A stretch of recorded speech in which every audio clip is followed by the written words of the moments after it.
अब जो होना था वो तो हो ही गया, तो पछताने से क्या फायदा।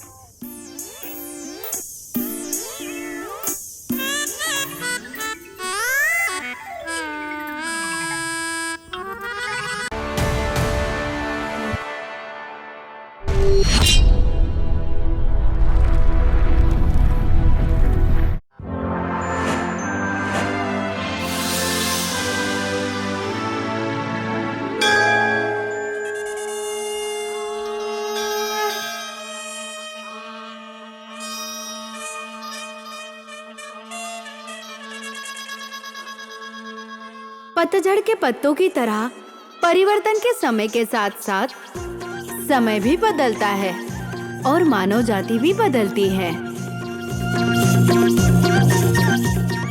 लेकिन परिवर्तन की इस प्रक्रिया में यदि किसी व्यक्ति का मन अहंकार, घमंड और स्वार्थी विचारों से भर गया हो, ये ध्रुव सत्य है कि ऐसी व्यक्ति के कारण पूरे समाज की शांति भंग हो जाती है। और यही सत्य है। ये फिल्म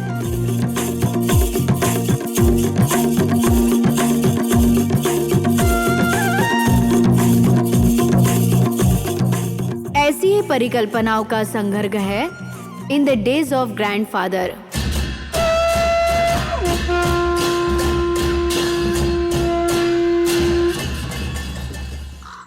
सूरज अस्त होने को है, लेकिन मुखिया जी अभी तक नहीं आए हैं। अरे ओ कोतवाल जी। खबर तुम्हारी पक्की है ना? जी, मैं बिल्कुल सच कह रहा हूँ। अगर सूचना नहीं दी होती तो क्या आते? जरा वहाँ पर देखिए ना वहाँ पर। नमस्कार। नमस्कार। मुझे आने में देर हो गई, इसके लिए मैं आपसे माफी चाहता हूँ। इसमें माफ करने वाली क्या बात है? आप आ गए, यही बहुत बड़ी बात है। इस डांगपुरे गांव में आपका हार्दिक स्वागत है। आपको पता है पहले मुझे क्या लगा था? आपके आने में संदेह था मुझे। कैसी बातें कर रहे हैं? हमारी दोनों ग्राम समितियों की बेहतरी के लिए ये है। आखिरकार हम इंसान हैं, बंदर तो नहीं। बंदर ही अपना घर बर्बाद और दूसरों का घर बर्बाद करते हैं। दोस्तों, क्या तुम लोग जानते हो कि पंच दादा के घर पर हुई बैठक में क्या हुआ था? क्या भद्रपुरा गांव के लोग कुरेलो नदी का पानी डांगपुरा गांव वालों को देने के लिए सहमत हो गए? आप क्या बकवास कर रहे हैं? इन दोनों ग्राम समितियों ने कब एक दूसरे पर सहमति जताई हुई है? आज हम ऐसा होने की उम्मीद कैसे कर सकते हैं? नहीं तो आज ये परिस्थिति नहीं होती। मेरा मानना है कि आज की बैठक समझौते पर सहमति के साथ ही समाप्त होगी। यदि समझौता हो जाता है तो रानी बनकर जंगल में खुशी खुशी लकड़ियाँ काट सकते हैं। अगर ऐसा हुआ ना तो फिर मजा आ जाएगा। अगर ऐसा हो गया तो हम सब कितने खुश हो जाएंगे ना। मुझे ये काम करना बहुत पसंद है। देखना तुम लोग, अगर ऐसा हुआ ना तो भद्रापुर की औरतों के साथ डांस करने को मिलेगा।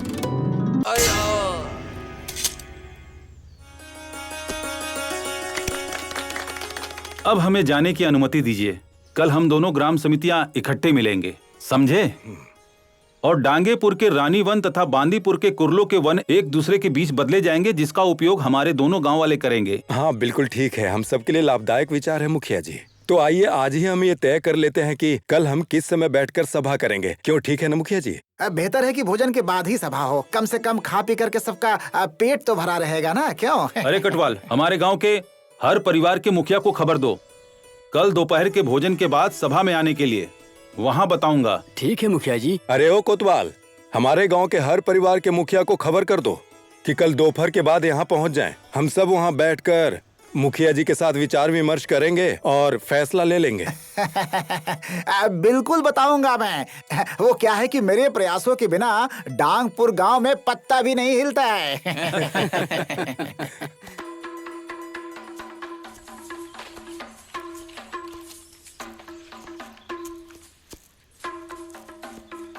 मुखिया जी, ये जान के बहुत अच्छा लगा कि अब हम रानी वन में जा पाएंगे। हाँ, बिल्कुल सही कहा। हमारे गांव के लोग ये सुनकर के बहुत खुश हो जाएंगे। सिर्फ हमारे गांव वाले ही क्यों, पूरे डांगपुर गांव वाले भी हमारी ये बात सुनकर खुश हो जाएंगे। हाँ। कौन हो तुम लोग और हमारा रास्ता क्यों रोक रहे हो? मुझे नहीं पहचानता है क्या? हम लोग यमदूत है, यमदूत। यमराज ने हमें भेजा है।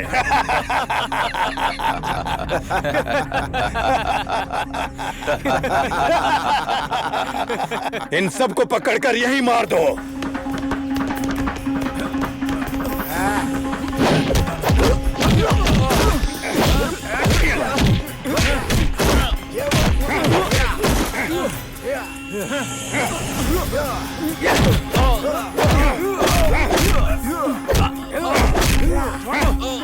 छोड़ दो, छोड़ो मुझे।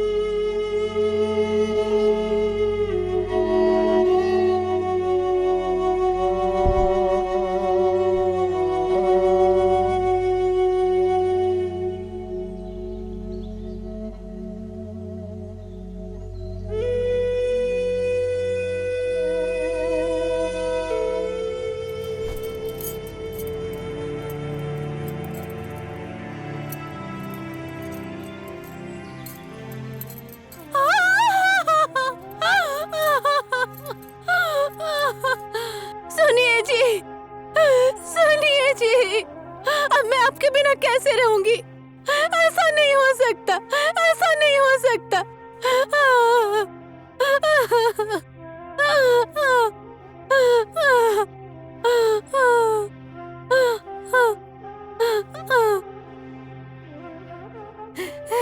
स्वामी!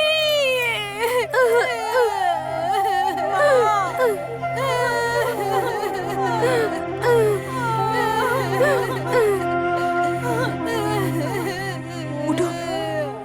क्या हुआ तुम्हें? उठो, उठो।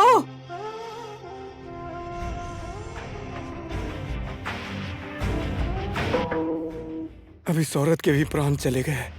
पता नहीं इन छोटे छोटे बच्चों का अब क्या होगा। इतनी छोटी उम्र में अनाथ हो गए। हे नारायण, आपकी लीला कितनी रहस्यमयी है। अनाथ नहीं होने दूंगी, मैं इन्हें अपने बच्चे की तरह पालूंगी। मैं इनकी देखभाल करूंगी, मैं भी इन्हें गोद लेती हूँ। सुनो गांव वालों, मेरे पति के साथ जिन परिवारों की हत्या हुई है उन सभी सदस्यों की देखभाल मैं करूंगी।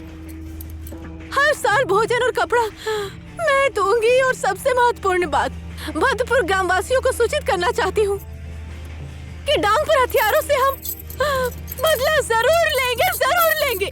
आज से इस भद्रपुर पंचायत की मुखिया ये रहेंगी। तो गांव वालों, आप क्या कहते हैं? क्या आपको स्वीकार है? हाँ। हमारी नई मुखिया, हमारी नई मुखिया, हमारी नई मुखिया, हमारी नई मुखिया, मुखिया इनकी, मुखिया इनकी, मुखिया इनकी, मुखिया इनकी।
लो, फिर से भद्रपुर ने हमारी लकड़ियों को चुरा लिया। अगर मैंने इस बात को गांव की मुखिया को नहीं बताया तो मेरी रोजी रोटी तो खतरे में ही आ जाएगी। और अगर बता दिया तो फिर से दोनों गांवों के बीच में झगड़ा हो जाएगा। अब मैं क्या करूं, कुछ समझ में नहीं आ रहा है। लेकिन चाहे कुछ भी हो, बताना तो पड़ेगा ही। एक काम करता हूँ, चलो बता ही देता हूँ। जंगली कांटों को तेज करने की जरूरत नहीं है। आप डांगेपुर को ऐसा करने के लिए मजबूर नहीं कर सकते। ओहो, क्या बात है वन रक्षक, यहाँ क्यों आए हो? सब ठीक तो है?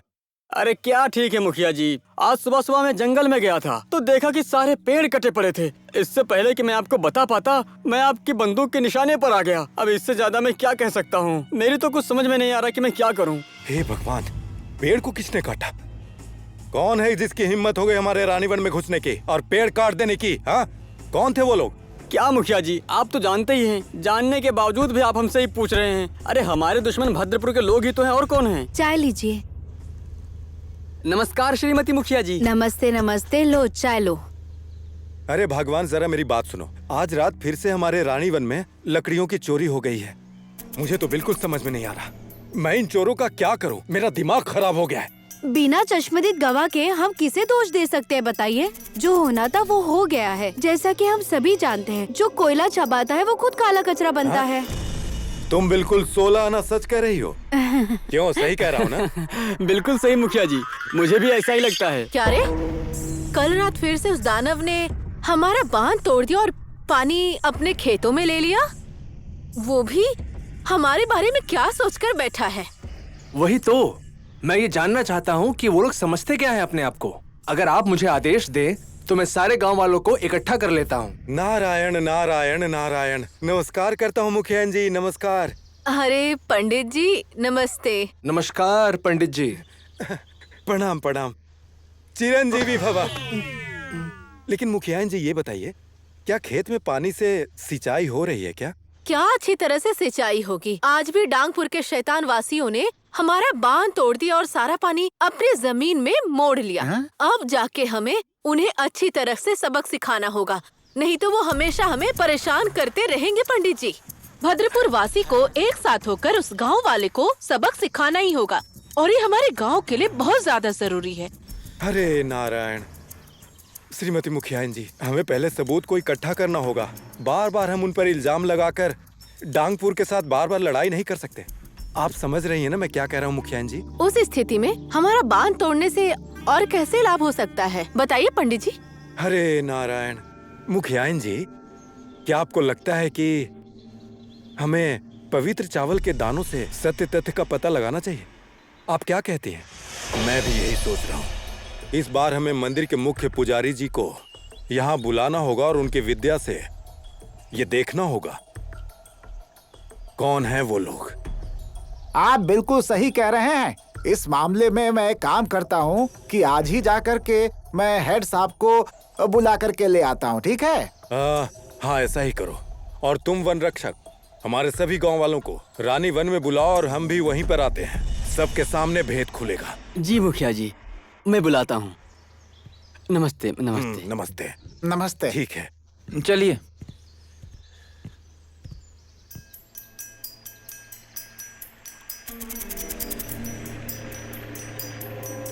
चावल के तुम दाना खिलाओ मेरे वन रक्षक भाई। धनुष के बल पर वन देवता को, धनुष के बल पर वन देवता को साक्षी मानकर मैं पता लगाऊंगा, मैं पता लगाऊंगा।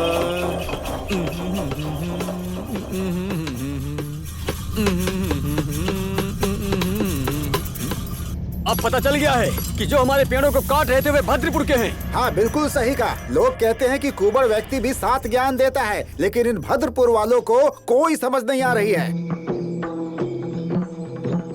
भद्रपुर के। अगर हम किसी कुत्ते की पूंछ को सीधी करेंगे, वो नहीं सीधी होगी। एक जिंदगी जो होना है होने दो। अब या डांगपुर वाले नहीं रहेंगे, यहाँ भद्रपुर वाले नहीं रहेंगे। हमारी जिंदगी एक ही है। अब जो होगा वो होगा। आज फैसला हो ही जाए। आज तुम रहोगे या हम रहेंगे। चोर के हाथ में बंदूक देख रहा हूँ। ए डांगपुर के लोगों, हमारे बांध का नाश किए बिना क्या तुम्हारा भोजन तुम्हारे गले से नीचे नहीं उतरता? ए चुप कर, बिना जाने समझे ऐसे कैसे बात कर रहा है तू? जुबान संभाल के बात कर। हमने तुम्हारा बांध कब तोड़ा है, बोलो? अरे तुम लोग तो चोर हो, चोर। तुम हम पर चोरी का आरोप लगा रहे हो। जो रात में जंगल में घुसकर पेड़ काटते हैं उन्हें चोर नहीं कहे तो फिर क्या कहें? उल्लू कहेंगे क्या?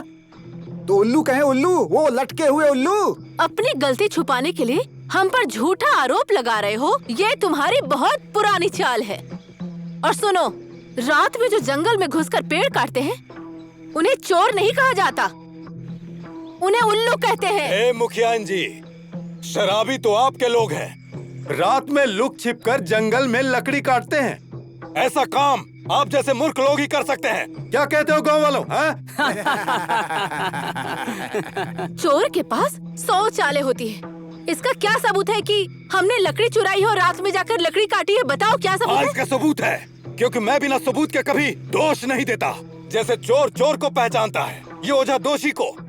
तो सुनो ओझा, अब सबके सामने सच सच बताओ, तुमने अपनी धनु विद्या से क्या क्या देखा है? सबको सच सच बता दो। मानो या ना मानो, रानी बन के लुटेरे भद्रापुर के मालूम पड़ते हैं। जब कोई गलत काम करता है तो उसका असर सब पर होता है। पुजारी जी, ये बात इन्हें बता दीजिए कि डांगपुर का असली रूप क्या है। हरे नारायण, सत्य पाप है और झूठ महापाप है। मेरे पुरोहित ज्ञान की सीख और बुद्धि के अनुसार और पवित्र चावल को देखने के अनुसार मैं ये देख रहा हूँ कि इन डांगपुर के लोगों ने हमारे गांव का सिंचाई बांध तोड़ दिया है। हरे नारायण, मेरी चावल की विद्या से बढ़कर और कोई सच हो ही नहीं सकता। जो चंडाल वो कंगाल, जो धोखा देता है उसका पतन तय है। चुप! जो बादल गरजते हैं वो बादल बरसते नहीं हैं, और मैं वो चिड़िया नहीं जो अपने घोंसले में छिप कर बैठ जाऊं। मुझे गुस्सा नहीं आता, लेकिन एक बार अगर मुझे गुस्सा आ गया तो इंसान तो क्या, भगवान भी मुझे रोक नहीं पाएगा। जैसे एक सुगंधित फूल पूरे जंगल में खुशबू फैला देती है, उसी तरह से एक औलाद अपने खानदान का परिचय दे देता है। तुम सही समय पर आए हो बेटा। पिताजी, ये जबान से बात करने का समय नहीं है इनसे। इन्हें सबक सिखाना पड़ेगा। चलो। आप रुकिए। ये देखो, अब इन्हें सच बताओ कि तुमने क्या देखा है। तुम हमेशा ऐसे ही क्यों लड़ते रहते हो? कहा जाता है कि समझौता करना लड़ने से बेहतर है। हमेशा ऐसे ही लड़ते रहना मूर्खता है, मूर्खता। ये बेवकूफी होगी प्रधान जी। आज आप हमें रोकने की कोशिश बिल्कुल मत करिए। आज मैं दिखाऊंगा इन लोगों को, इन भद्रपुरियों को, कि हम डांगपुर वाले कौन हैं। ए डांगपुर के गधे, होश में बात कर, नहीं तो तुझे नींबू की तरह निचोड़ के रख दूंगा और इसी नदी में तेरा खून बहेगा। कौन किसका खून बहाएगा ये मैं तुम्हें अभी दिखाता हूँ। रुक जाओ, एक मिनट रुको। एक बात सुन लो, अगर तुम लोगों ने अपनी मर्यादा को लांघने की कोशिश की तो मैं जिला पंचायत जाऊंगा। न्याय पाने के लिए हम सभी को राजधानी जाना पड़ता है, और आप सभी लोग जानते हैं कि वहां पर क्या होता है।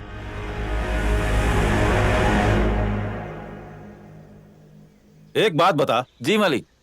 वो भद्रपुर की भीड़ में वो साहसी आदमी जो था, कौन है वो? क्या नाम है उसका? अरे आप उसके बारे में नहीं जानते? वो भद्रपुर की श्रीमती मुखिया का दत्तक पुत्र है। समझ गए आप? मुखिया जी का दत्तक पुत्र है। बहुत अच्छा, मुझे अच्छा लगा। बहुत बहादुर है वो। तो अपनी बेटी राधा की शादी उससे आप... चुप बेगधा। मेरी बेटी राधा के लिए तो एक सभ्य, मजबूत, संस्कारी और सुशील वर की तलाश है।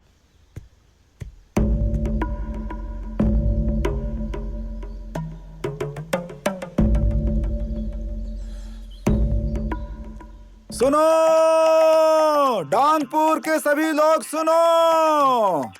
हमारे गांव के मुखिया के सबसे बड़े बेटे गोपाल बाबू ने 5वीं कक्षा में प्रथम स्थान प्राप्त किया है। सुनो सब लोग, सुनो। इसलिए सब लोग एक समारोह में शामिल हो जाएं और बच्चे को आशीर्वाद दें। उसने गांव का नाम ऊंचा किया है, इसलिए सब लोग कल सुबह इकट्ठा हो जाएं, समय पर आ जाएं।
क्या हो गया? मुझे क्यों बुलाया आप लोगों ने?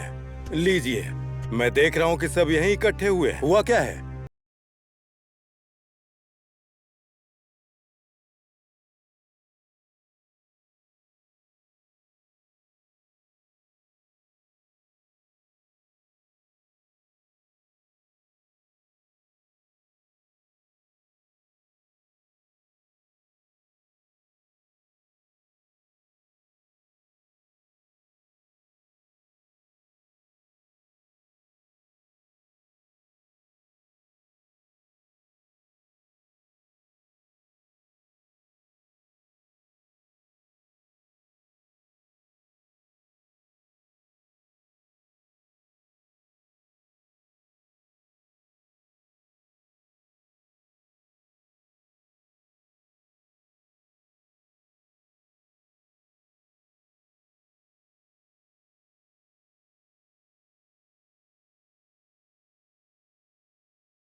चेत होना होगा, यही रास्ता है। माँ, माँ, कहाँ हो तुम? क्या हुआ? इतनी जोर से क्यों बुला रही हो? मैं यहीं पर तो हूँ। क्या हुआ बताओ? पहले इधर तो आओ। क्या बात है, यही बताओ। कोई सुन लेगा। हमारी लक्ष्मी को माँ से कहा गया है। क्या? लक्ष्मी को माँ से कहा गया है? अगर ऐसा है तो उसे जल्दी नीचे कमरे में लेकर जाओ। मैं अभी आ रही हूँ। ठीक है, ठीक है। तुम जाओ बेटी, जाकर सोने के पानी से शुद्ध कर दो, ठीक है ना? ठीक है।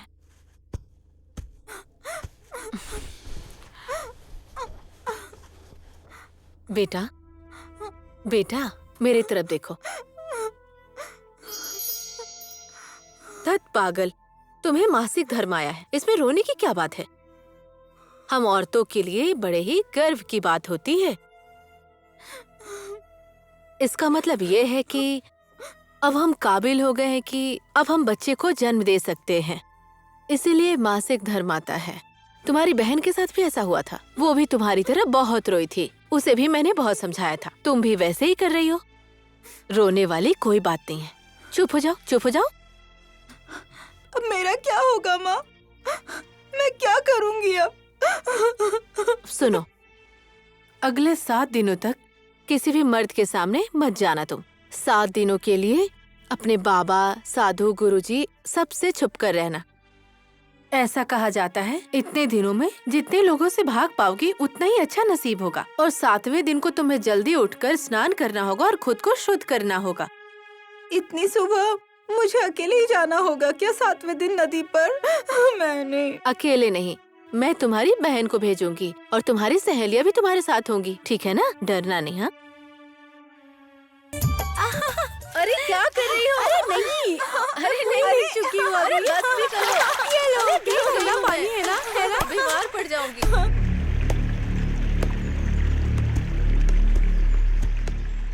ये सब लोग कौन है?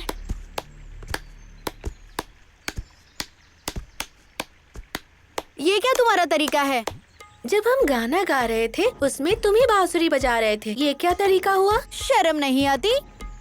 किसी भी बात की शर्म नहीं है। अरे घबराइए मत, हम लोग बस यही बगल में शिकार करने जा रहे थे। आप लोगों को हमने नाचते हुए देखा, मैं मोहित हो गया और भागते हुए हम सीधा यहाँ आपके पास आ गए। हट! तुम्हें जरा से भी शर्म नहीं है नहाते हुए लड़की को देखना? हम लोग नहाते हुए नहीं देख रहे थे, आपके दोस्तों को नाचते हुए देख रहे थे। जानना पहचान, तुम मेरा मेहमान, ऐसे कैसे दोस्त बना लूं? इसमें कौन सी बड़ी बात हो गई जी? अब एक दूसरे को नहीं जानते तो इसमें क्या हो गया? जन्म से रिश्ता कोई थोड़ा ना बन जाता है। वैसे आज जान पहचान कर लेते हैं। मेरा नाम गोरखे कांचा है।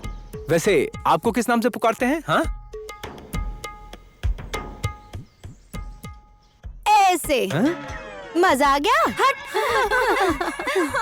ओह, तो आपका नाम आंखें हैं। हाँ हाँ, मेरी बहन को तंग मत करना। हाँ, यहाँ से जाते हो या मैं अभी तुम्हें बताती हूँ, रुको। अरे अरे, जाता हूँ।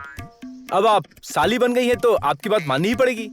वैसे अभी तो मैं जा रहा हूँ, फिर आपसे कभी मुलाकात होगी। वैसे गुस्ताखी के लिए मैं माफी चाहता हूँ। जाओ यहाँ से। जी नमस्ते।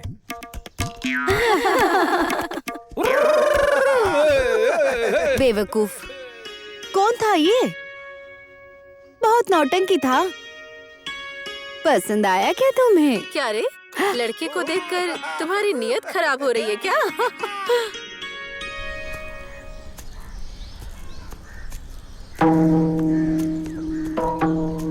अरे मुखिया जी, इन लड़कियों को देखो, क्या ये पंचे घारती हैं?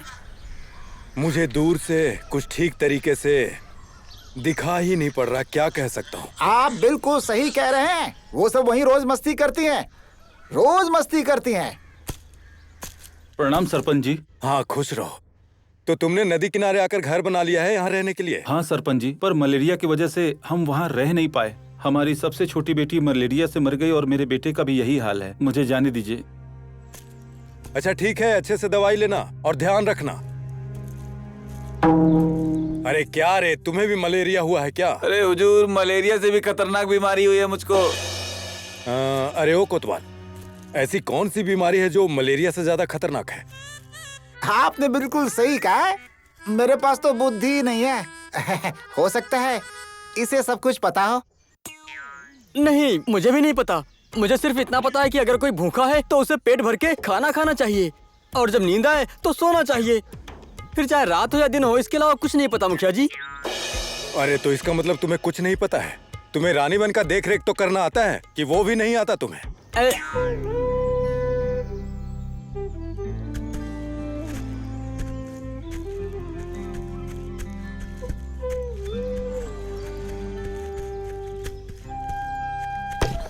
नमस्कार नमस्ते मुखिया जी। सरकार, हम लकड़ी ले आए हैं, उसके बदले में आप हमें अनाज दे दीजिए। क्यों नहीं, तुम लोग हमारी शरण में आए हो तो तुम्हारी मदद तो करनी ही होगी। क्या कहते हो कमालमन? आप ठीक कह रहे हैं पिताजी। तुम लोग जाओ और पूरे गांव वालों को खबर कर दो, जल्द ही अनाज खत्म होने वाला जो है। हुक्म सरकार, जो हुक्म। अरे सुनो, इन सबको अनाज देकर रवाना करो। आग जलाने के लकड़ी के लिए 200 ग्राम अनाज और लकड़ी के लिए 5 किलो। चले जाओ, ले लो। जी मालिक। चलो आओ मेरे साथ। हम पर आपकी कृपा बनाए रखिए। खुश रहो, हमेशा खुश रहो। जाओ जाओ।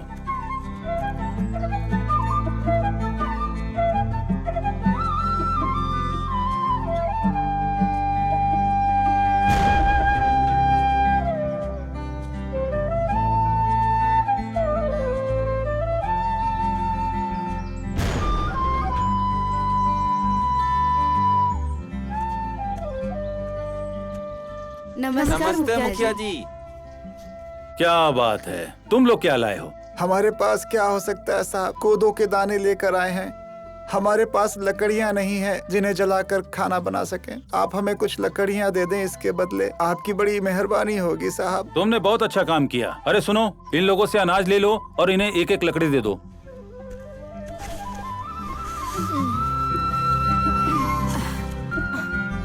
आते हैं। क्या हुआ हुजूर, आज डांगपुर वाले और भद्रापुर वाले एक साथ सलाह करके आ रहे हैं क्या? लगता है ये लोग यहाँ लड़ने के मूड में आए हैं। अगर वो लड़ेंगे तो बहुत मजा आएगा देखकर। एक बात बताओ, कल मैंने भद्रपुर के पंडित को बुलाने के लिए तुमसे कहा था, उन्हें खबर दिया कि नहीं, या भूल गए? पिताजी, आप पंडित जी को क्यों बुला रहे हैं? क्या हमारे घर में कोई समारोह है क्या पिताजी? बेटी राधा, अच्छा हुआ तुम स्कूल से जल्दी लौट आई। अब तुम्हारी उम्र शादी के लिए हो गई, इसीलिए मैंने तुम्हारे रिश्ते के लिए पंडित जी को बुलाया है। मुझे लगता है कि भद्रपुर के मुखिया जी के बेटे के साथ तुम्हारी जोड़ी बहुत अच्छी लगेगी बेटी। मुझे लगता है कि तुम मेरी बात से सहमत होगी। लगता है अपनी शादी के बारे में सुनकर वो शर्मा कर चली गई, है ना साहब? ये तो उसकी उम्र की वजह से है। ये हर के मेरा बेटा कहाँ मर गया है, नालायक कहीं का। मुझे तो उसकी भी शादी की चिंता है। हरे कृष्ण गोविंद हरे मुरारी, हे नाथ नारायण वासुदेव, श्री कृष्ण गोविंद। माँ, हाँ, मैं खेत पर जा रहा हूँ खेती बाड़ी करने। यहाँ कोई मेरा काम तो नहीं है? है ना, तुम्हें खेत जाने की क्या जरूरत है? हमने तो कामदार रख दिए हैं, तो वही करेंगे। हर बात पर उन पर निर्भर होना अच्छी बात नहीं है। हमें अपने खेत का ध्यान खुद रखना चाहिए। ठीक है, जाओ। तुमसे बहस कौन कर सकता है? कोई नहीं जीत सकता तुमसे। पर जल्दी लौट आना, ठीक है ना? ठीक है माँ। अरे कहाँ जा रहे हो? रुको तो। नारायण नारायण। सुनिए तो कृष्णा बाबू, मेरे पास आपके लिए एक बहुत ही खुशी की खबर है। नमस्ते पंडित जी। आयुष्मान भव मुखियानी जी। नमस्ते पंडित जी। चिरंजीवी भव। बहुत दिन के बाद आए हैं पंडित जी, आइए बैठिए। नारायण नारायण। सब नारायण करते हैं। क्या खुशी की खबर है पंडित जी, बताइए। कौन सी खुशी की खबर लेकर आए हो पंडित जी? जल्दी बता दीजिए, मुझे देर हो रही है। अरे सुनने के पहले आराम से बैठिए तो। बैठिए बैठिए पहले, जल्दी किस बात की है? अभी बताता हूँ। लो बैठ गया। चलो आप बताओ, क्या खबर है? देखिए, मैंने कल बेड़ापुर के पंचायत के लोगों को और प्रधान जी को घर पे बुलाया हुआ है। वो क्या है कि उनकी एकमात्र बेटी है जिसका नाम है राधा। उसका विवाह वो कृष्णा से करना चाहते हैं। दोनों की कुंडली मैच करती है और राधा बड़ी गुणवान लड़की है। अगर आपको ये प्रस्ताव स्वीकार है तो मैं इन दोनों का विवाह तुरंत ही फिक्स कर देता हूँ। अब देखिए, बाकी आपके ऊपर है। यही बताने के लिए मैं आया था। ओह प्रभु, ये तो बहुत ही अच्छी खबर है। हमें शादी के लिए हाथ मांगना पड़े उससे पहले ही रिश्ता खुद चलकर आया है। मैं बहुत खुश हूँ। और बेटा, तुम्हारा क्या विचार है इसके लिए? अरे माँ, मैं क्या कहूँ इसमें। आपको जो अच्छा लगे मुझे वही स्वीकार है। अब इस बार लग रहा है हमारी भाभी मिल ही जाएगी। चुप कर चुप कर। अब इस बार लग रहा है हमारी भाभी मिल जाएगी। हमारी भाभी मिल जाएगी। अब ऐसा लग रहा है कि हमारी भाभी मिल जाएगी। अरे बावरी, तुम दोनों पागल हो गई हो क्या? हम पागल नहीं हुए हैं। ये खबर सुनकर खुश है हम बहुत। आहा, अब कल से हमें खाना भी नहीं बनाना पड़ेगा। शादी अब तक तय नहीं हुई है और इन लोग के ख्याली पुलाव पक रहे हैं। हरे नारायण। सब मंगल ही मंगल हो रहा है। अब शुभ काम में देर किस बात की करनी है मुखियानी जी? कल ही चल के कन्या को देख लेते हैं, क्या कहती हैं? तुम्हारा क्या कहना है बेटा? कल ही देखकर कल ही मंगनी कर लेते हैं। एक ही दिन में सब कुछ हो जाएगा और उनका घर भी काफी दूर है। अति उत्तम। अभी चलता हूँ, फिर मुलाकात होगी। हाँ ठीक।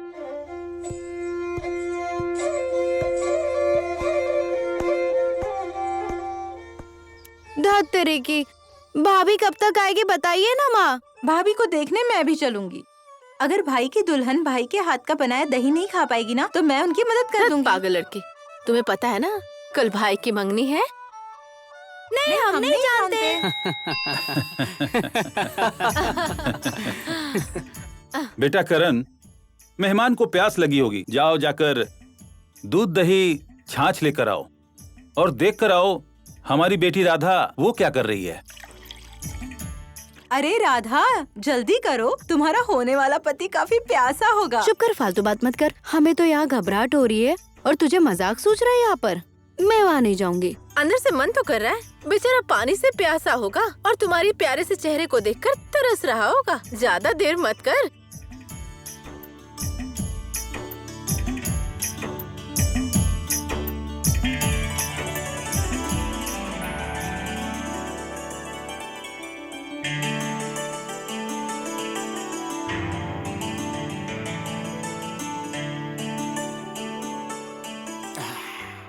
हरे नारायण। बाबू कृष्णा, ये राधा है।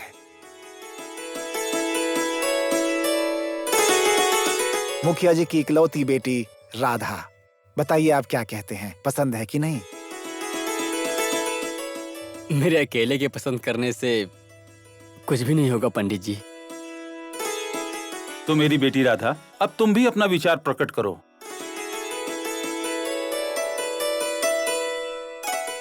शर्मा गई। मुझे तो ये रिश्ता बहुत ही पसंद है। हमारे बाप दादा के जमाने में ऐसा ही होता था। उन लोगों के फैसले से हम खुशी खुशी शादी कर लेते थे। ये दोनों आपस में खुश रहें, अच्छे से रहें, हमें क्या चाहिए, वही सही होगा। आप सही कह रही हैं मुखियाइन। हमारे बाप दादा के जमाने से ही ऐसा चला रहा है। मुझे ऐसा लग रहा है कि इन दोनों को पसंद आ गए एक दूसरे।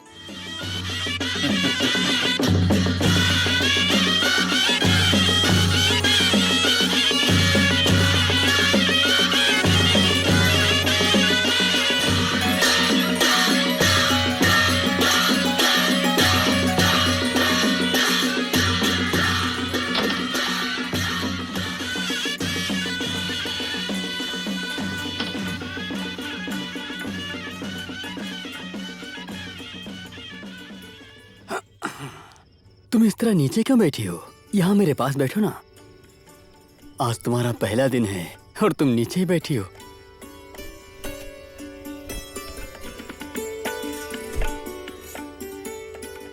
ये कुछ बोलती नहीं है, कहीं ये गूंगी तो नहीं है?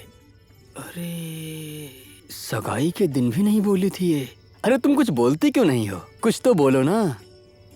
मेरे दोनों कान तुम्हारी मीठी आवाज सुनने के लिए कब से तरस रहे हैं। लगता है वो मुझे सुन नहीं पा रही है, शायद इसीलिए जवाब नहीं दे रही है।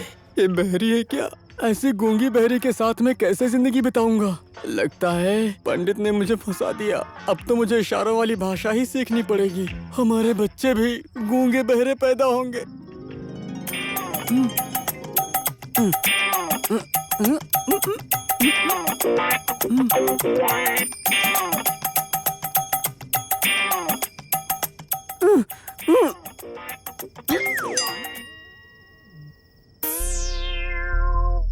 अबे क्या सोच रही है?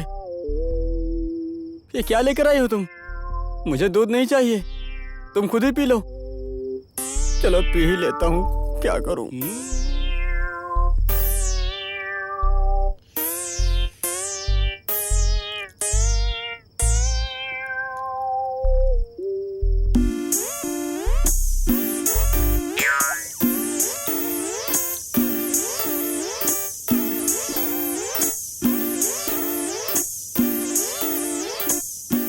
अब जो होना था वो तो हो ही गया, तो पछताने से क्या फायदा।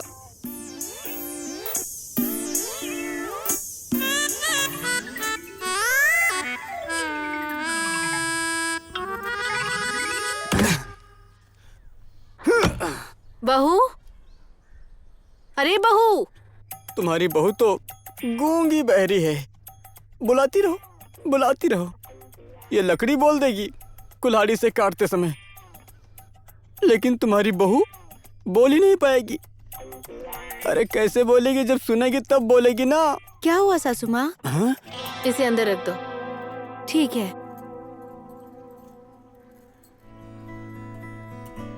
अरे तो बोलती भी है।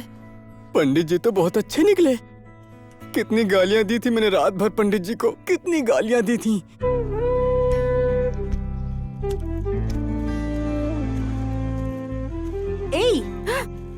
ए, तुम्हें क्या हुआ? अकेली क्यों बैठी हो? पास हुई कि नहीं तुम? धत तेरी की, मैं कैसे पास होंगी?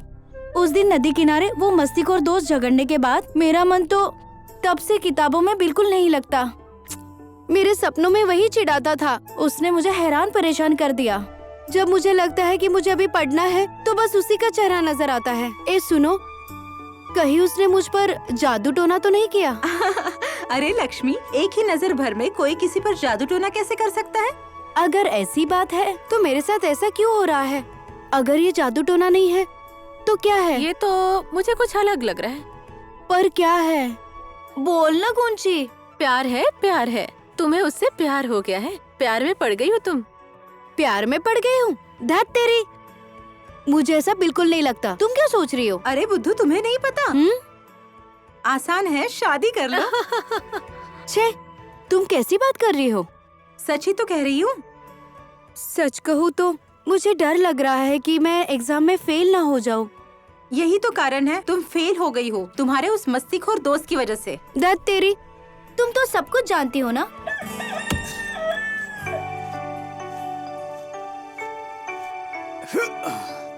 हो गया बेटा, अब छोड़ दो। आके थोड़ा आराम कर लो। कब तक काटते रहोगे? करने दीजिए सासू माँ।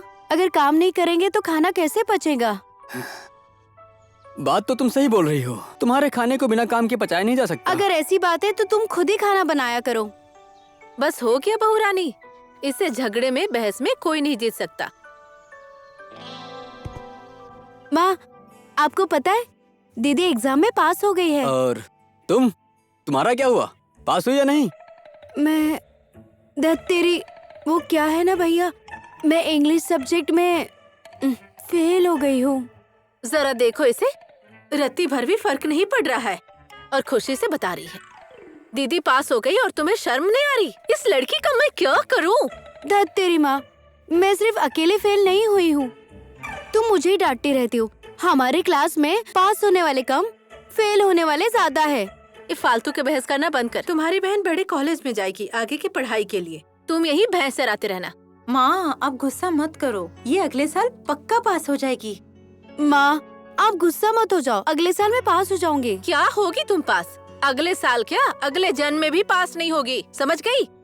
माँ जो बोल रही है उस बात पर गौर करो ताकि दोबारा फेल ना हो। अगर तुम जाकर एग्जाम पेपर लिखोगे तो वो पास हो जाएगी। श्री गुरु चरण सरोज रज निज मनु मुकुर सुधारी, बरनौ रघुबर विमल जसु जो दायक फलचारी। बुद्धिहीन तनु जान के सुमिरौ पवन कुमार, बल बुद्धि विद्या देहु मोहे हरेहु कलेस विकार। जय हनुमान ज्ञान गुण सागर, जय कपीस तिहु लोक उजागर। सुनो बेटा, अपने बड़े भाई को तुम जरा कुछ सिखाओ। लगातार सुबह से साधु की तरह भगवान का नाम जप कर रहा है। चलो उठो, जाओ अपने भाई से कुछ दांव पेच सीखो। मुझे समझ नहीं आ रहा है कि तुम उसे उल्टी दिशा क्यों दिखा रहे हो। मेरा बच्चा बहुत अच्छा है, मेरा बेटा पढ़ लिख कर अच्छा नागरिक बनेगा। मैं कह रही हूँ, मेरे बच्चे के पढ़ाई में बाधा मत डालिए। माँ, पिताजी से ऐसे बात मत करिए। वो मेरे लिए बाधा नहीं है, बल्कि वो तो प्रेरणा का स्रोत हैं। पिताजी और कांचा की तरह ही हमारे सारे गांव वालों को विद्या का असली महत्व नहीं पता, इसलिए मैं खूब पढ़ लिख कर सबकी आंखें खोलना चाहता हूँ। माँ, एक दिन ऐसा ही होगा। आपने देखा वो आपसे कितना प्यार करता है और आप है कि उस पर गुस्सा करते रहते हैं। ठीक है, नहीं डांटूंगा। अच्छा सुनो, मुझे देरी हो रही, मुझे खाना दे दो, मुझे बहुत काम खत्म करने हैं आज। इसको बुद्धि कब आएगी? पढ़ाई छोड़ दी है, बस इस लकड़ी के साथ खेलता है। ये तो बस एक निकम्मा पंडित बनकर रह जाएगा। इसको पढ़ाई छुड़ाकर मैंने अच्छा काम किया है। कांचा ने खुद से पढ़ाई नहीं छोड़ी, वो तो गुरुजी ने लाठी से इसके हाथों पर इतने जोर जोर से मारा कि उसके बाद से ये स्कूल नहीं गया। है ना कांचा? चुप रह तू, वरना ये लाठी देख रहा है ना, तेरे सर पे दे मारूंगा। बस करो, ऐसा मत बोलो। आखिर तुम्हारा ये बड़ा भाई है और इसने तो बस यही कहा कि वो तुम्हारी आंखें खोल देंगे। पापा ने रोक दिया, वरना तेरी खैर नहीं थी। एक मूर्ख से कभी भी मत डरो, भगवान ऐसा ही कहते हैं।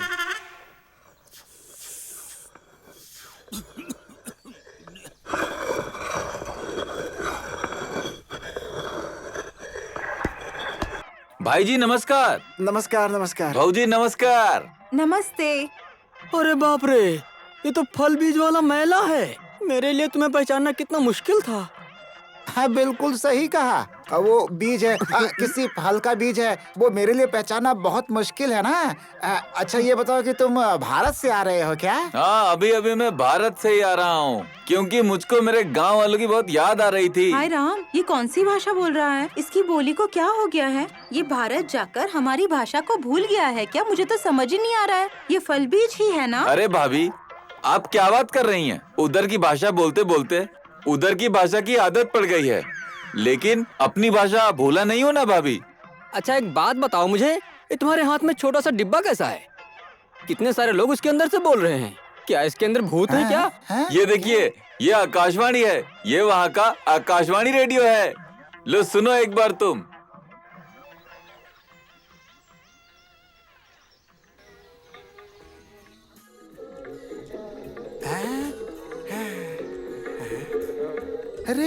अरे ये तो बिल्कुल सही कह रहा है। इसमें से तो कोई बोल रहा है। इसके अंदर लगता है कोई आदमी रहता है जो बोलता है। उसे बाहर निकालो, बेचारे की सांस फूल जाएगी। बाहर निकालो। अरे भाई क्या बात कर रहे हो? इसमें आदमी कहाँ से आएगा? ये क्या कह रहे हो? ऐसा भी होता है क्या? उसके अंदर जो बोल रहा है वो है कौन? यहाँ अंदर मशीन है, मशीन। वहाँ बोली गई बात यहाँ सुन सकते हैं, मशीन की वजह से। अजीब बात है। अरे क्या बोल रहा है? इसने तो मुझे चौंका ही दिया। इसमें चौंकने वाली क्या बात है? मेरे साथ भारत आओ, वहाँ तुम्हें एक से एक चीजें मिलेंगी। अरे क्या खड़ा खड़ा बकवास कर रहा है तू? हम लोग को बेवकूफ समझता है क्या? अरे उल्लू के पट्टे, हम तुम्हारे साथ इंडिया चले जाएंगे तो यहाँ जंगलों को कौन देखेगा? क्या ना, मैं बातों बातों में ही भूल गया। सिगरेट जलाने के लिए कुछ है क्या? अरे जाओ ना, जल्दी ले करके आओ जल्दी से। करो, मैं अभी आई। अरे क्या कर रही हो? आओ।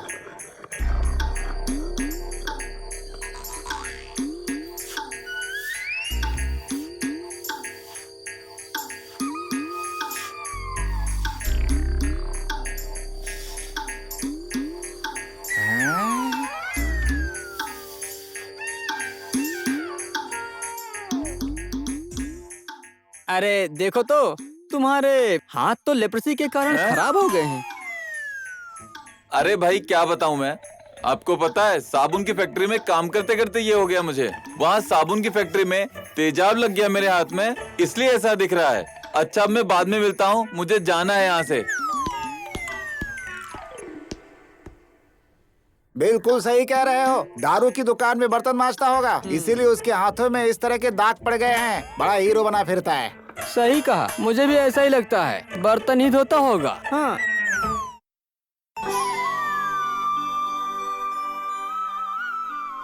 श्री कृष्ण गोविंद हरे मुरारी, हे नाथ नारायण वासुदेवा।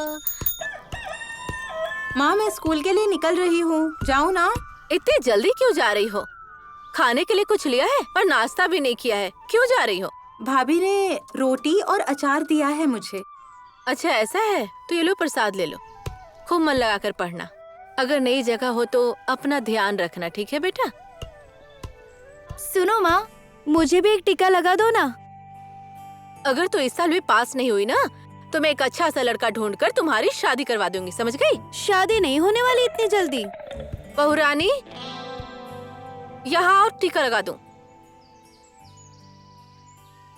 चलो मॉम मैं निकल रही हूँ, मुझे देर हो रही है। माँ जाती हूँ। ठीक। आज लग रहा है हम बहुत सारी मछलियाँ पकड़ेंगे, बहुत सारी मछलियाँ। पता है मेरे दोस्त, मुझे लगता है आज मुझे बहुत सारी मछलियाँ मिलेंगी। मछली दोस्त, आ गई मछली। देखो वहाँ कौन है? ये तो सिर्फ मछली नहीं है, ये तो मादा मछली है। चलो आज इसे तलकर खाते हैं। चलो, अरे संभल के। ओहो, ये तुम क्या कर रही हो? क्या तुम हमारे लिए कुछ नहीं करोगी? ये क्या बकवास है? मेरा रास्ता छोड़ो, चलो बाजू हटो। बकवास इधर नहीं, छोड़ो थोड़ा मुझे। उस तरफ जाकर करते हैं। चलो ले चलो, छोड़ो मुझे, ले चलो छोड़ो इसे। मुझे। मुझे बचाओ, कोई बचाओ। हम तुम्हें पूरा खाएंगे नहीं मादा मछली, बस थोड़ा चखेंगे। अरे चिल्लाना बंद कर। ये क्या कर रहे हो तुम लोग? छोड़ दो उस लड़की को। क्या कोई जाल में फंसी मछली को ऐसे ही छोड़ देगा क्या? क्या बोलते हो? नहीं नहीं, नहीं छोड़ सकते इसको, उल्टा हम इसका माथा फोड़ देते हैं। तुम इसे पकड़ कर रखो, मैं इसका माथा फोड़ के आता हूँ। मैं देखता हूँ।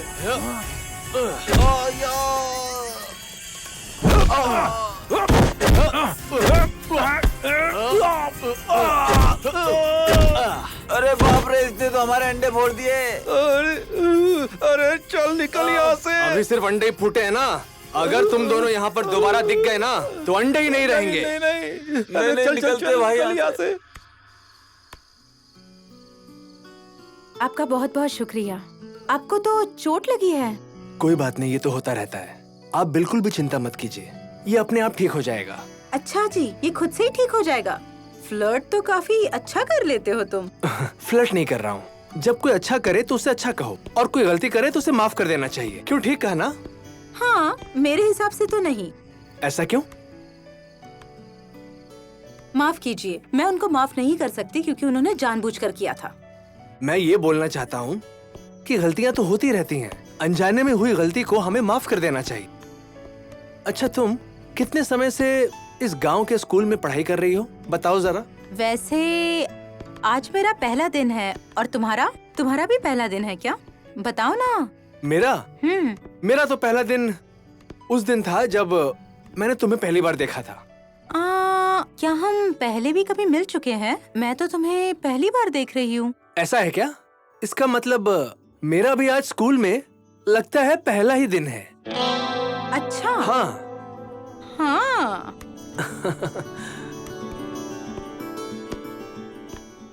अरे यार, हम लोग स्कूल पहुंच गए हैं और मास्टर जी अभी तक नहीं आए। पता नहीं क्यों इतनी देर हो गई मास्टर जी को।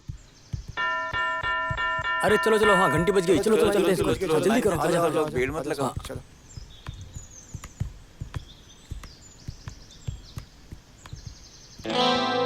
नमस्कार। नमस्ते नमस्कार टीचर। सब बैठ जाओ बच्चों लोग। मेरा नाम रमेश कुमार है। मैं हिंदी सब्जेक्ट का टीचर हूँ। मैं इस स्कूल में आप सबका स्वागत करता हूँ कि आप यहाँ पढ़ने आए हैं और पढ़ना चाहते हैं। आप सबका भविष्य उज्जवल होगा। अब आप सब लोग एक एक करके अपना अपना परिचय दे दें तो हम यहाँ से शुरू करते हैं। चलिए। नमस्कार नमस्कार, मेरा नाम भाभी शाह है और मैं भरतपुर गांव से हूँ। नमस्कार नमस्कार सभी को नमस्कार। मेरा नाम प्रकाश सुनवर है। मैं सरस्वती जूनियर स्कूल से हूँ।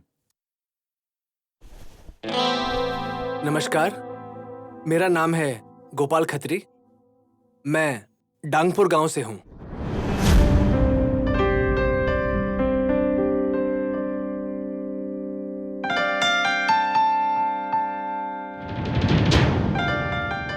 मैं डांगपुर के विद्यालय में 5वीं कक्षा में प्रथम आया था। नमस्ते, मेरा नाम गुनकेसरी है और मैं भद्रपुर गांव में रहती हूँ और मैंने भद्रपुर प्राइमरी स्कूल से शिक्षा ली है। ओहो, ये तो भद्रपुर की लड़की है। दगाबाज दांगपुरे वाले। चलो, आज का पढ़ाई पूरा हो गया। हाँ, मैं तो डर गई थी कि मैं लेट ना हो जाऊँ, पर आज से बहुत अच्छा, अच्छा लगा आज पढ़ाई आज तो। करके। हाँ। सही बात है। इसे उठा लो। हाँ, शाम को मुझे भी जाना है। मजा आ गया। रुको रुको, मैं भी ठीक है। चल रहा हूँ। ठीक है, तुम मेरा इंतजार करना, हम साथ में चलेंगे। गुनकेसरी, मेरा नाम गोपाल खत्री है। मैं डांगपुर गांव से हूँ। मुझे मिलना भी था तो यही आदमी जो उसी गांव से है। मुझे तो कुछ समझ नहीं आ रहा, पता नहीं क्या। पहले तो उस बेवकूफ ने तुम्हें बचा लिया, अब तुम्हें कौन बचाएगा? माधव मछली। क्या बात है, क्या बात है। आज हम इस मछली को भून कर खाएंगे। अरे सुनो, अरे कहाँ जा रहे हैं? रुक, रुक, रुक, रुक। क्या पकड़ उसको। रुक, रुक, रुक, रुक, रुक। तुझे कोई नहीं बचा पाएगा।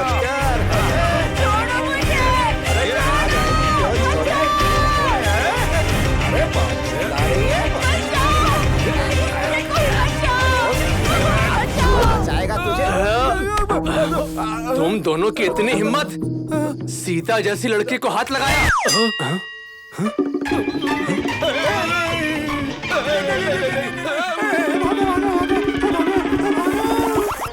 धन्यवाद। अगर मौका मिला तो मैं इस उपकार को किसी तरह चुका दूंगी। मुझे कुछ भी नहीं चाहिए आपसे, ये तो मेरा कर्तव्य था। क्या डांगपुरे के गांव वालों को मानवता धर्म पता है? हमें सब कुछ पता है। हाँ। अरे क्या जानती हो तुम? हाँ, क्या जानती हो तुम कि डांगपुर के लोग खूनी हैं? उन लोगों ने खून किया है। तुम्हें जो भी पता है ना, उसे अपने पास में रखो।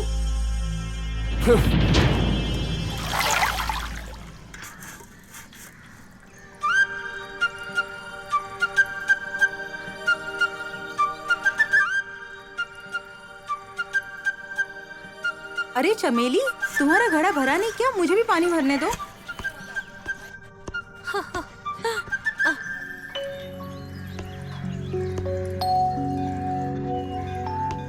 जरा देखो, ये वही मस्तीखोर लड़का है ना? ये उस दिन लड़की को छेड़ रहा था, है ना? अरे सुनो तो। हाँ, मुझे बुला रही हो तुम? जरा यहाँ तो आना।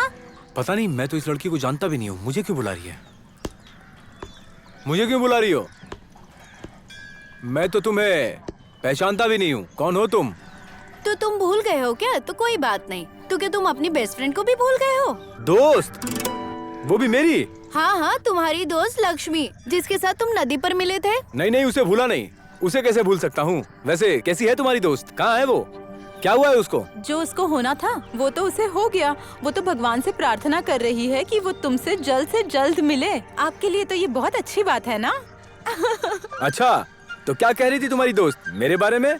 कहाँ है वो? क्या कर रहा होगा? मैं उससे कब मिलूंगी? तुम्हारे प्यार में ही खोई रहती है और इतनी प्यारी प्यारी बातें करती है। और यहाँ तो दिख रहा है तुम्हें कोई फर्क ही नहीं पड़ता। नहीं नहीं, ऐसी बात नहीं है। भला मैं उन्हें कैसे भूल जाऊंगा? अगर मैं उनका ख्याल नहीं करूंगा तो फिर कौन करेगा? आप एक काम करिए ना, उनसे एक मीटिंग करवा दीजिए मेरी। आपकी बहुत मेहरबानी होगी। आपका ये उपकार मैं कभी नहीं भूलूंगा। दरअसल उस दिन के बाद उनसे कभी मुलाकात ही नहीं हो पाई मेरी। बस एक बार आप मिलवा दीजिए मुझे। मैं कसम खा के कहता हूँ आपसे, जीवन भर आपका उपकार नहीं भूलूंगा। वो परसों के मेले में घूमने के लिए आएगी। अगर तुम चाहो तो आ जाना। परसों? हाँ हाँ। उस बड़े वाले मेले में? ये सही रहेगा, ठीक है।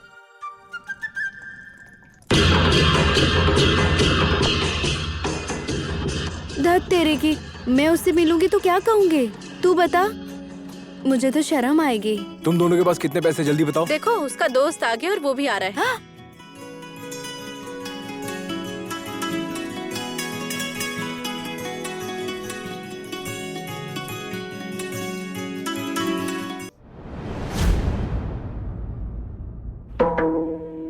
ओए सुन, तूने भद्रापुर की लड़की को उठाने की हिम्मत कैसे की? तुम्हारी हिम्मत कैसे हुई भद्रपुर की लड़की को हाथ लगाने की?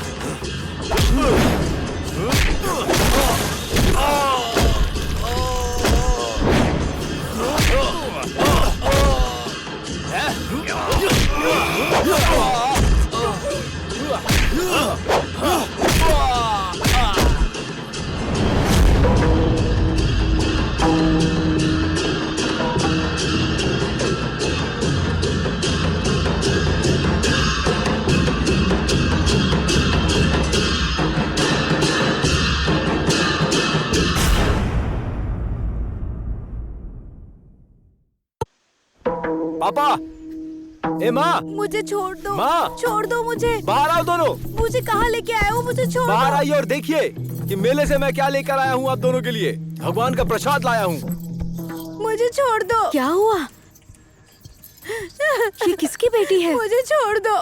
बेटा तुमने ये क्या किया? कौन है ये लड़की? छोड़ दो। मेरी गर्लफ्रेंड है और आप दोनों की होने वाली बहू है माँ। हे भगवान, मत रो बेटा, मत रो। जो होना था वो हो गया, अब रोना मत। कितनी घबरा गई है वो। तुमने क्या किया? हमारे गांव के रीति रिवाज ऐसे ही है बेटी, हम इसी तरह बहू लाते हैं। तुम बहुत घबरा गई हो बेटा। कहाँ से आई हो? बताओ, तुम्हारा घर कहाँ है? भद्रपुर। भद्रपुर? किसकी बेटी हो तुम? भद्रपुर के मुखिया की बेटी हूँ मैं। अरे उल्लू के पट्टे, तुम्हें पता है किसकी बेटी को उठा कर लाए हो तुम? वो भद्रपुर वाले पहले से ही हम पर आग बबूला होकर बैठे हैं और अब तुमने आग में घी डालने का काम किया है। नालायक, अगर तुम मेरी बात को मानोगे, अपने परिवार की भलाई चाहते हो और पूरे गांव की भलाई चाहते हो तो इसे उसी रास्ते से वापस पहुंचा कर आओ जिस रास्ते से लेकर आए हो। तुम्हें पता भी है इस लड़की के चक्कर में कितनी लड़ाई हो सकती है। ए जी, आप ये कैसी बातें कर रहे हैं? तुम अपना मुंह बंद रखो। मैं जो कर रहा हूँ वही सही है। अगर भद्रपुर में ये खबर पहुंच गई तो कितना बड़ा अनर्थ हो जाएगा पता है तुम्हें। चलो बेटी, मेरे साथ चलो, मैं तुम्हें घर छोड़कर आता हूँ। रुकिए अंकल, मैं अब नहीं जा सकती। अपने समाज में नजर नहीं मिला सकती। अगर मैं यहाँ से चली गई तो मेरे घर वाले किसी को भी मुंह दिखाने लायक नहीं रहेंगे। वैसे भी वो मुझे वहाँ नहीं रहने देंगे, नहीं रहने देंगे। अगर ऐसी बात है तो क्या तुम मेरे बेटे की पत्नी बनने के लिए तैयार हो? हाँ। तो ठीक है, अब जो भी होगा तुम्हारी मर्जी से होगा। अब तुम्हें कोई कुछ नहीं कहेगा क्योंकि तुम मेरी बहू बनोगी। आज तुम दोनों की शादी मैं अपने गांव के मंदिर में करवा दूंगा। क्या रे, तू डांगपुर लड़ने के लिए गया था? वो डांगपुर का कौन सा लड़का है जिसने मेरी बहन को भगाया है? मैं उसे जिंदा नहीं छोड़ूंगा। कृष्णा बाबू, वो डांगपुर से आए थे, इतना ही पता है, और कुछ नहीं जानते। हमें डांगपुर जाना होगा उसको पकड़ने के लिए। हम लोगों ने उसे रोकने की बहुत कोशिश की लेकिन उसने सबकी पिटाई कर दी हुजूर। कृष्णा, जाओ बेटा, बंदूक लेकर आओ। आज मैं डांगपुर के साथ अंतिम भेंट करूंगी।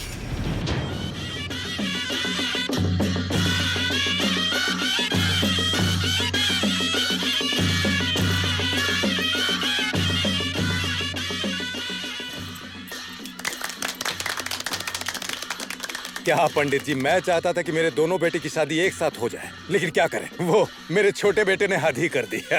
कोई बात नहीं, अब अगले साल मैं अपने बड़े बेटे की शादी करवा दूंगा।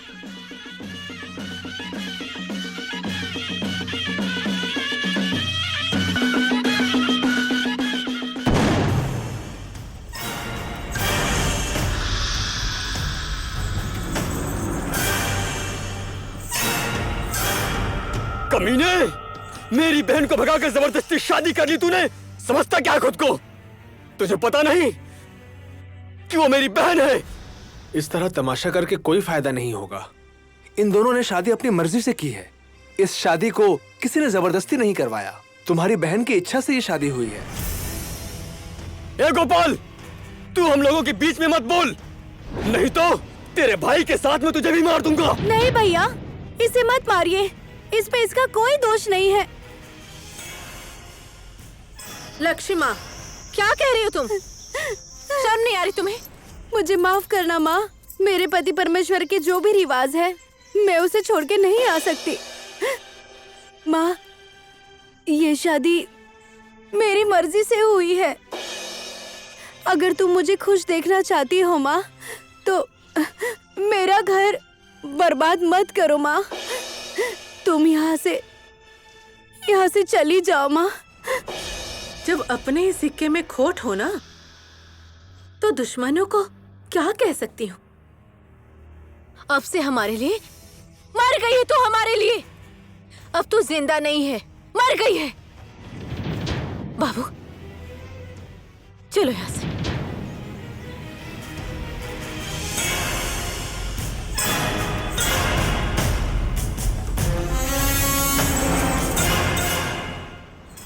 अब हमारा बेटा अचानक से बहू ले आया और हमने गांव के लोगों को पार्टी भी नहीं दी। ये सही नहीं लग रहा है मुझे लगता है हमें सबको न्योता देना चाहिए, सबको बताना चाहिए। तुमने तो मेरे मुंह की बात छीन ली भगवान, मैं भी यही कहने वाला था। हाँ, आप तो यही कहने वाले थे। मुखिया जी, क्या हुआ कोतवा? वो कलंगा गांव के थानेदार जो है ना, वो इसी तरफ आ रहे हैं। यहाँ पुलिस क्यों आ रही है? क्या मालूम, लेकिन वो लोग यहीं गांव की तरफ ही तेजी से चले आ रहे हैं। भद्रपुर के लोगों ने कंप्लेन किया है। आप एक काम करिए कि गोरखा और कांचा को जल्दी से यहाँ से भाग जाने के लिए कह दीजिए। हाँ, एकदम सही कहा तुमने। आखिर कहाँ है वो? मैं पूछ रहा हूँ कि आखिर वो गया कहाँ? कहाँ भागूंगा मैं? क्या हुआ कोतवाल? तुमने बहुत अच्छा काम किया, इसलिए तुम्हारी इस गलती के कारण खलंगा की पुलिस तुम्हें पकड़ने आ रही है। हे भगवान, ये मैं क्या सुन रही हूँ? पुलिस क्यों आ रही है? फालतू बकवास का वक्त नहीं है, मेरी बात सुन। जाकर पीछे कहीं छुप जा। और बेटी, तुम भी जाओ अंदर। अंदर जाओ, अंदर जाकर कहीं भी छुप जाओ। दोनों जल्दी जाओ।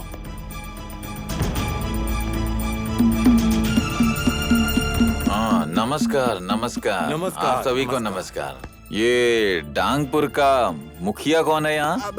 सच कह रहा हूँ बाबूजी, मुझे नहीं पता। मैं तो चौकीदार हूँ, चौकीदार ये है। ओ, तो आप हैं यहाँ के मुखिया? हाँ हुजूर। नमस्कार नमस्कार। अरे मैं तो कब से हाथ जोड़कर खड़ा हूँ। हाँ, अच्छा, मैं यहाँ खलंगा डिस्ट्रिक्ट पंचायत से आया हूँ। हाँ, मुझे पता है। ओ, अगर आपको पता है तो आप सारे गांव वालों को इकट्ठा कर लो। मैं बिल्कुल सच कह रहा हूँ, वो लोग यहाँ पे हैं ही नहीं। यहाँ नहीं है तो कहाँ है? अरे जितने लोग हैं उन्हें तो इकट्ठा करो, हम आज से ही काम शुरू करते हैं। आप किस तरह के काम के लिए यहाँ आए हैं हुजूर? अरे अभी तो आपने कहा आप जानते हैं, हमें यहाँ नागरिकता का सर्टिफिकेट देने के लिए कहा गया है, इसलिए हमें उसकी लिस्ट बनानी है। नागरिकता? नागरिकता?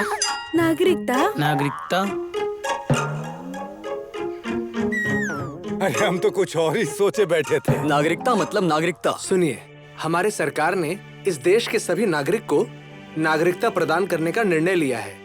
इसीलिए हम इस दांगपुर गांव में आए हैं ताकि हम आप सभी का नाम इकट्ठा कर सकें। तो मुखिया जी, आप सभी गांव वालों को बुला लीजिए।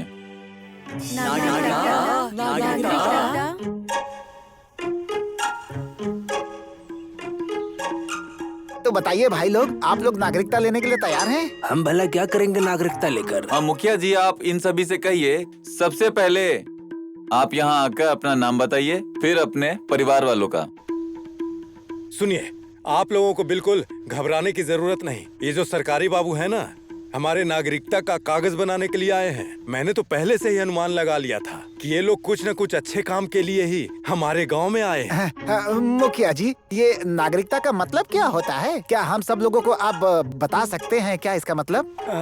नागरिकता मतलब कि हाँ, ये नागरिकता के बारे में मैं आपको बताता हूँ। हाँ, गोपाल बाबू बिल्कुल सही बताएंगे। आप लोगों को नागरिकता मिलने के बाद इस देश के नागरिक कहलाएंगे और साथ में कागज भी मिलेगा जिस पे आपके पिताजी का नाम, आपके दादाजी का नाम, पूरे परिवार का नाम रहेगा, आपकी जन्म तिथि और पूरा पता भी लिखा रहेगा। जिनके पिताजी और दादाजी गुजर गए हैं उनका नाम लिखकर क्या करेंगे? क्या आप लोग जानते हैं इसमें आप लोगों के घर की जानकारी होगी और बाप दादा का नाम भी होगा। तो सबसे पहले अपना नाम लिखवाइए इसमें। आइए। सुन बेटा, हमारे गांव में अतिथि बनकर सरकारी बाबू आए हैं, तो इनके स्वागत की तैयारी करो। आप बिल्कुल चिंता मत करिए, सरकारी बाबू के लिए हम डांगपुरी डांस से उनका स्वागत करेंगे। मत रो बेटा, मत रो। जैसे तैसे करके किसी न किसी दिन तुम्हारी शादी हो ही जाएगी। ऐसे रो के क्या होगा? रो मत, मत रो बेटा, मत रो। कितना रोओगे बेटा? मत रो ऐसे। ए बेवकूफ कहीं का, क्या कह रहा है ये? दिमाग खराब कर दिया है मेरा। अरे शादी तो इसकी पहले ही हो चुकी है। तुम्हारी बहन के मरने के बाद तुम्हारी माँ ने कितने दुख सहे पता है? जब तुम सयाने हुए तो तुम्हारे लिए एक अच्छी लड़की ढूंढी थी मैंने गांव से जाकर, लेकिन ये उसको संभाल ही नहीं पाता है। फिर से शादी करेगा। मुझे लगता है ये शर्मा रहा है। सुनो, मैं पंडित जी को बुलाने जा रहा हूँ। तुम जल्दी से जल्दी इसकी दूसरी शादी की तैयारी करो। घर में बीवी बैठी हुई है, दूसरी शादी करनी है इनको। बहू, जरा बाहर आओ और अपने पति का ख्याल रखो। अब आ जाओ।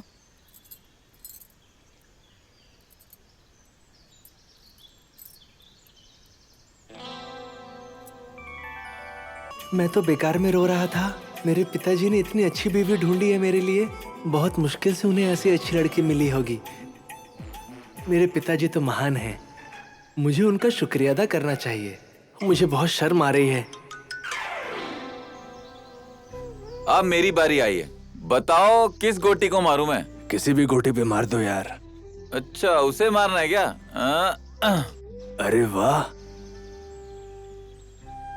कितनी खूबसूरत है ये, बिल्कुल चांद की तरह। ये है कौन आखिर? मैंने पहले तो नहीं देखा। तुम जानते हो क्या? अरे मैं इसे नहीं जानता हूँ, शायद कोई यहाँ नहीं है।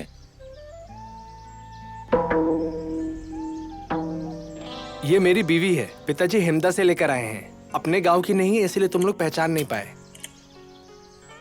अगर ऐसा है, देख, हम दोनों अच्छे दोस्त हैं ना, हम लोग भाई भाई हैं ना। बोलना बोलना। अरे गोरे, ऐसा है तो तू बेस्ट फ्रेंड क्यों नहीं बन जाता? उसका साया बन के पीछे पीछे घूमते रहना। मैं कैसे बन जाऊंगा? तुमने देखा नहीं, मैं क्या उसके साथ कहीं घास निकालता घूमूंगा क्या? हाँ, जिस तरीके से तू बोल रहा है समझ तो मैं भी गया हूँ, लेकिन गोरे, जब तू शादी करेगा ना, उसके बाद तुझे पता चलेगा। अभी तुझे कुछ पता नहीं है।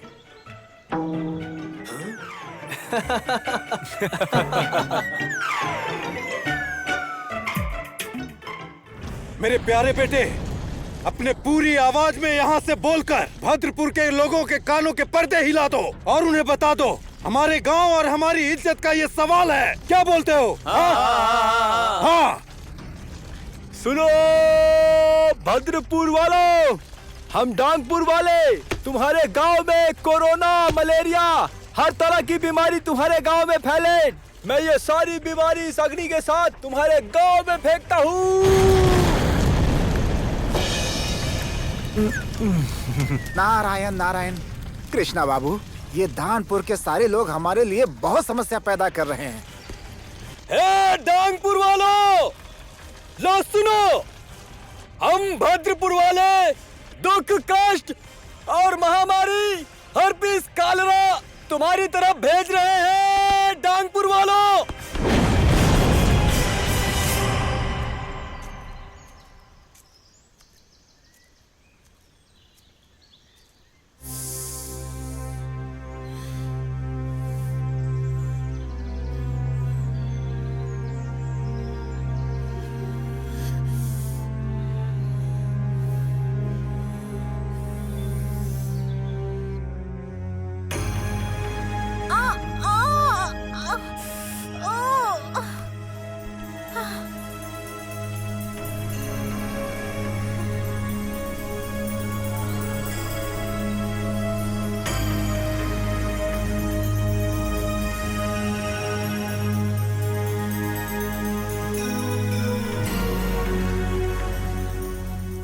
रुक जाइए गोपाल जी।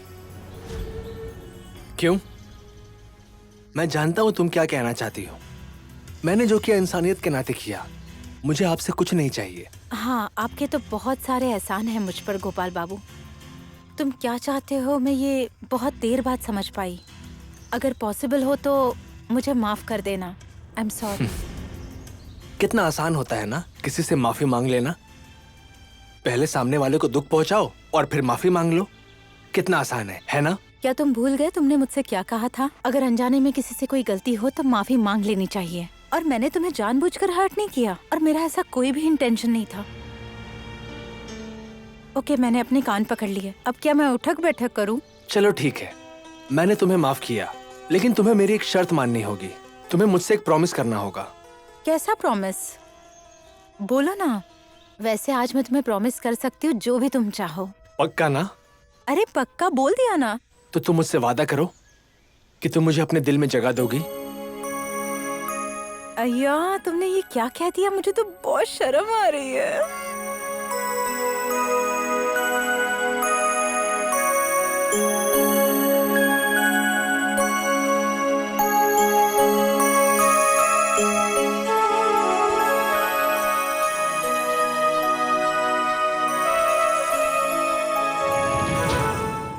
मुझे तो शर्म आ रही है। जो भी हुआ अच्छा नहीं हुआ। अगर कोई गलती से खाई में गिर जाए तो हम प्रार्थना कर सकते हैं, लेकिन यहाँ पर तो बात ही उल्टी है समधन जी। बड़ी बेटी की शादी से पहले छोटी बेटी भाग गई, वो भी आपके दुश्मन के बेटे के साथ। उसने तो आपका नाम मिट्टी में मिला दिया। तो इसमें डांगपुर वालों की ही गलती है। वो तो नादान थी। इन लोगों ने अपनी चिकनी चुपड़ी बातों से उसे फंसा लिया होगा। क्या बताऊं समधी जी, जब अपना ही सिक्का खोटा हो तो क्या कह सकते हैं। मुझे कुछ भी समझ में नहीं आ रहा है। वही तो मैं कह रहा हूं समधन जी, जो हुआ सो हुआ। हमें हर हाल में कोई ठोस कदम उठाना ही होगा। अब ऐसी दुर्घटना फिर से ना घटे, इसके लिए हमें पहले से चौकन्ना रहना होगा समधन जी। आप ऐसे क्यों बात कर रहे हैं पिताजी? मेरी ननद तो अभी भी पढ़ाई कर रही है। अरे मेरी बेटी, तुम्हें कुछ भी नहीं मालूम है। उसके लिए पढ़ाई केवल एक बहाना मात्र है। अब आप कहना क्या चाहते हैं? मैं कुछ समझ ही नहीं। मैं भी इस बात को समझ नहीं पा रहा हूं समधन जी। आपकी बड़ी बेटी भी उस डांगपुर के मुखिया के बड़े बेटे से प्यार करती है। हाँ? आपको पता नहीं है, वो दोनों स्कूल में साथ साथ पढ़ते हैं। घोर कलयुग है। पहले तो मेरे कानों को यकीन नहीं हुआ, पर अपने खास लोगों ने मुझसे कहा, तब जाकर मुझे पता चला। अगर ये बात सही है तो उसकी भी शादी जल्दी ही करानी होगी। पर इतनी जल्दी हम लोग लड़का कहाँ ढूंढ लेंगे? अरे मेरे होते हुए आपको चिंता करने की क्या जरूरत है? मैंने अपने घर की लक्ष्मी आपके घर ब्याही है, तो क्या फर्क पड़ेगा अगर आपकी बेटी, आपके घर की बेटी मेरे घर की बहू बन जाए? तो कोई फर्क नहीं पड़ता है। और ऐसा करने से हमारे संबंध और भी गहरे हो जाएंगे। वो तो है। इस बारे में तो मैंने पहले सोचा ही नहीं था। क्या वो उस बात को मान जाएगी? उसके मानने से क्या होगा? उसकी भी शादी जल्दी ही कराऊंगी समधी जी।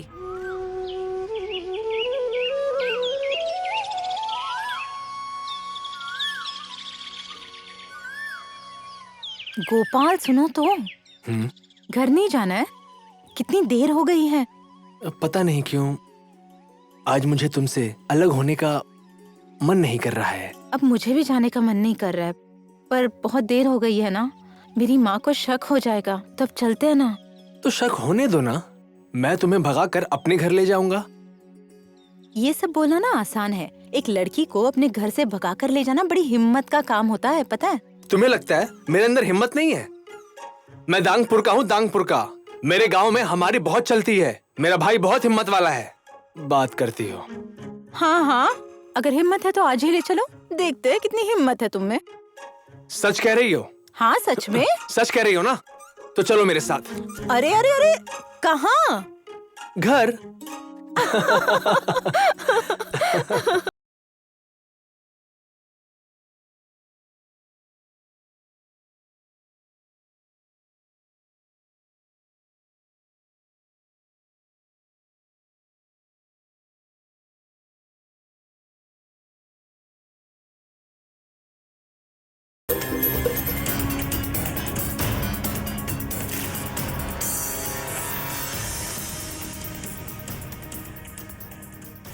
आज स्कूल से कब फ्री हुई थी?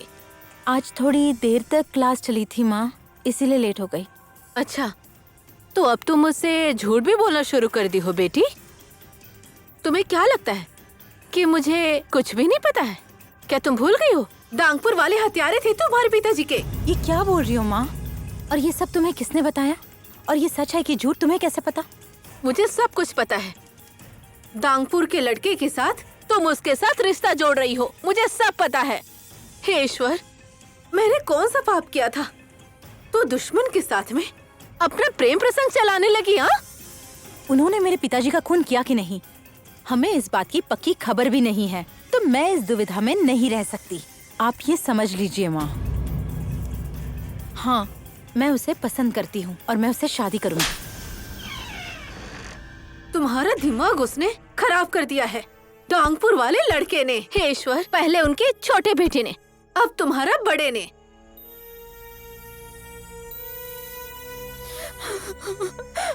सुन लो तुम लोग, आज से वो स्कूल नहीं जाएगी।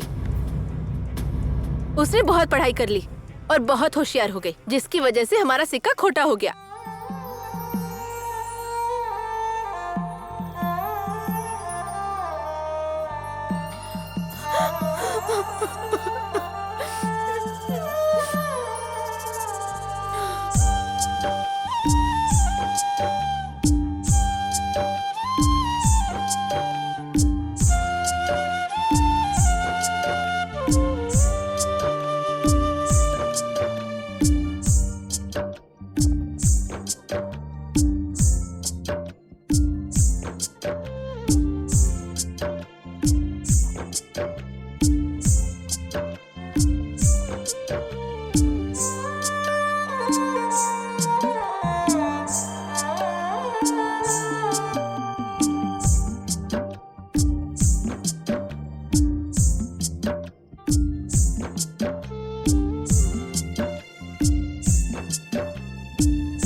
आज उसे इतनी देर क्यों लग गई?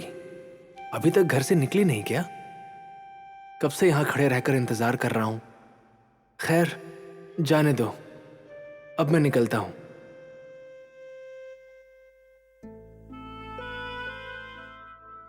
तो बच्चों, हाथ का मतलब होता है हैंड, और कंठ का जो मतलब होता है वो होता है थ्रोट, और ब्रह्मांड का मतलब होता है यूनिवर्स जिसमें पूरी दुनिया बसी हुई है, और नेत्र का मतलब होता है आंखें, और लीलार का मतलब होता है फोरहेड। आप सबको अच्छे से पढ़ाई करके माता पिता का नाम रोशन करना चाहिए।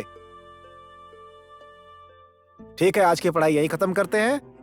आज जो पढ़ाया उसे कंठस्थ करके कल क्लास में आइएगा। चलिए, नमस्ते।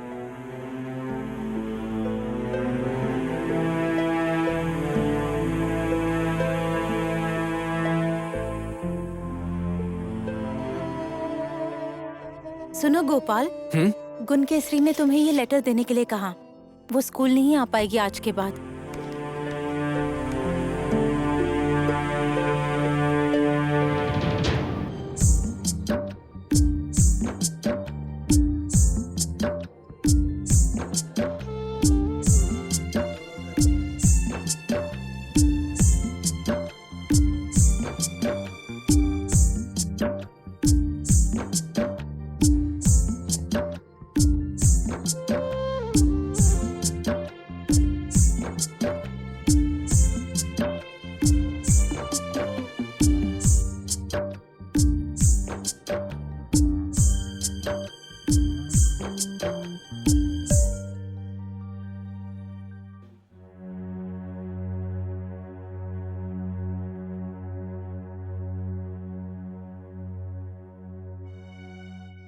हरे नारायण। इस हफ्ते में तो शादी की कोई शुभ तिथि ही नहीं है, लेकिन दिसंबर 25 को एक अच्छी तारीख बन रही है, तो इसी दिन को तय कर लीजिए। क्या 25 दिसंबर के पहले कोई ऐसा दिन शुभ नहीं है क्या? बोलिए पंडित जी। दिसंबर 22 भी ठीक है, लेकिन उस दिन रात को कुछ नक्षत्र अशुभ हैं, इसलिए मैं तो यही कहूंगा कि 22 तारीख को न रखा जाए तो ही अच्छा होगा। 25 दिसंबर अच्छा दिन है तो करते हैं, कुछ ही दिन का तो अंतर है। बाकी जैसा आप लोगों की इच्छा हो, आप लोग मिलके वैसा कीजिए। मुझे कोई आपत्ति नहीं है। और मैं तो भूल गया, पूर्णिमा के दिन मेरे बेटे का जनेऊ है, तो आप सब परिवार मेरे घर जरूर आइएगा। नमस्ते। मैं तो नहीं आ सकती, बेटे बहू को भेज दूंगी।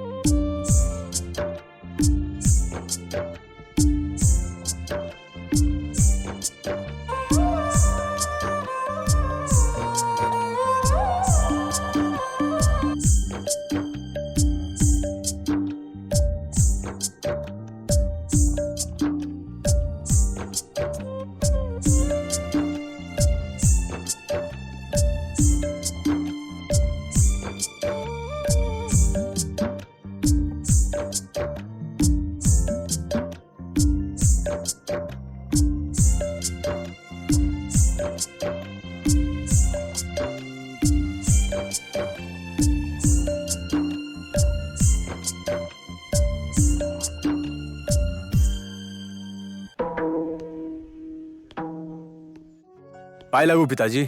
खुश रहो बेटा। क्या हुआ माँ, आज आप इतनी सारी प्लेटें क्यों सजा रही हैं? कहीं बड़े भाई की शादी तो नहीं तय कर दी? ये तुम्हारे भाई के लिए हो रहा है, तुम्हारे लिए नहीं बेवकूफ। क्यों? फिर से मेरी शादी हो रही है क्या? मैं कितनी शादी करूंगा माँ, एक शादी तो कर रखी है। तुम्हारी माँ जो कह रही है सही कह रही है। तुम तो बुद्धू ठहरे। किस्मत अच्छी है कि इतनी अच्छी बीवी मिल गई है। तुमने कभी सोचा भी होगा ऐसा? गांव वालों की शिकायत है कि तुम्हारी शादी में उन्हें मटन खाने के लिए नहीं मिला, तो अब खिला देते हैं, ठीक है? हमारी इतनी अच्छी बहू आई है तो इतना हक तो बनता है उनका। तो ये दावत कब है पिताजी? अब इस सप्ताह में तो कोई अच्छा मुहूर्त बचा नहीं है, तो 22 दिसंबर की तारीख पक्की की गई है, समझे? और इस भोज के लिए खस्सी की व्यवस्था तुम्हें करनी होगी। ठीक है पिताजी, आपको उसकी चिंता करने की बिल्कुल जरूरत नहीं है, मैं सब संभाल लूंगा। क्या हुआ बेटे, तुम्हारी आज क्लास नहीं थी क्या? इतनी जल्दी घर आखिर कैसे आ गए? स्कूल में पढ़ाई चल रही है, लेकिन आज मेरा जी नहीं लग रहा है, इसलिए मैं घर आ गया। ये तो मैं नया सुन रहा हूँ। तुम्हारा पढ़ाई में मन नहीं लग रहा? अब ये सूरज पश्चिम से कैसे उग गया? खाने को बीच में छोड़कर तुम पढ़ाई के लिए भाग जाते थे। अपने स्कूल में तुम्हारा कोई झगड़ा वगैरह तो नहीं हो गया? हाँ हाँ सही कहा, मुझे भी ऐसा ही लग रहा है पिताजी। जेठ जी बहुत कमजोर भी दिख रहे हैं। क्या हुआ भाई, आजकल तू ठीक नहीं लग रहा है, कोई तकलीफ है क्या? अगर कोई तकलीफ है तो बता दे, मैं डॉक्टर साहब को बुला लेता हूँ। मुझे कुछ भी नहीं हुआ है, मैं बिल्कुल ठीक हूँ। आप लोग खामखा परेशान हो रहे हैं। तुम्हारे कहने से कुछ नहीं हो जाता है बेटे। तुम्हारी चिंता अगर हम नहीं करेंगे तो और कौन करेगा? तुम पर कोई न कोई जादू टोना जरूर हुआ है। ए बेटा, जरा जाकर बाबा को लेकर आओ। इसके खून को वो जंगल की भूतनी ने पकड़ रखा है। अब जाओ मेरे लिए एक लाल रंग का मुर्गा लेके आओ, जो खाने में स्वादिष्ट होना चाहिए। इसके बाद मैं बताता हूँ।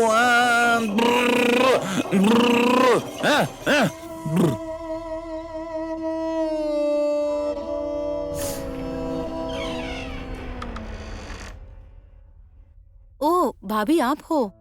अंदर आ जाइए।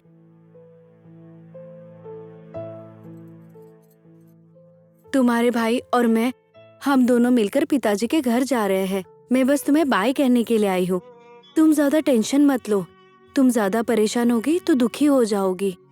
औरत के जाति को ये सारा तो सहना ही पड़ता है। बस भगवान से प्रार्थना करती रहे, तुम्हारी विश जरूर पूरी हो जाएगी। हाँ, अब आखिरी उम्मीद सिर्फ भगवान से ही है भाभी। हाँ, आ रही हूँ। अपना ख्याल रखना। मैं जा रही हूँ, और खाना खा लेना। ठीक है भाभी। सुनो हनी, कल हमें जल्दी से घर लौटना होगा। इतना जल्दी क्यों जाना है? हम खाना खाने के बाद जा सकते हैं ना? लग रहा है तुम्हारा मायका छोड़ने का जी नहीं कर रहा है। तो तुम चाहो तो रह सकती हो। मैं तुम्हारे बगैर कैसे रह सकती हूँ? और तुम भी मेरे बगैर अकेले घर में नहीं रह सकते। नहीं, मैं नहीं रह सकता। चलो अब सो जाते हैं, रात बहुत हो गई है।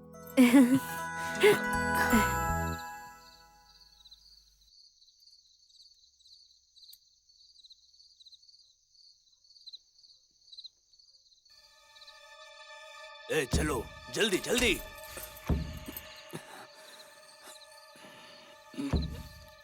इन लकड़ियों को साथ ले लो।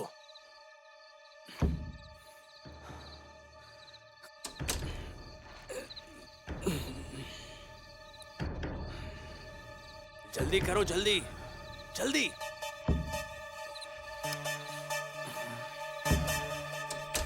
इन लकड़ियों को भी साथ ले लो। जल्दी करो, जल्दी जल्दी।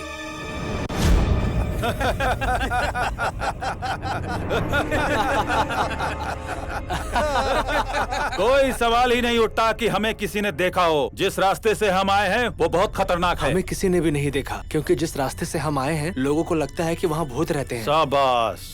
अब रात को ही नहीं, दिन दहाड़े भी हम डकैती डाल सकते हैं। जी हुजूर, जी हुजूर।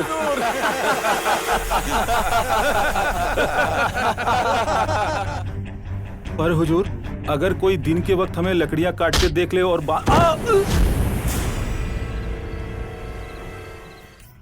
मुझे कायर और डरपोक लोगों की जरूरत नहीं। मुझे वो बिल्कुल पसंद नहीं, क्योंकि वो न खुद का भला करेंगे और न ही किसी और का भला होने देंगे। एक कालिया पंता नाम का लड़का था जो कभी मेरी बात नहीं मानता था, क्योंकि वो दिल का बहुत अच्छा था। एक मयान में दो तलवारें नहीं रह सकती। एक कुत्ता दूसरे कुत्ते की हड्डी नहीं पचा सकता।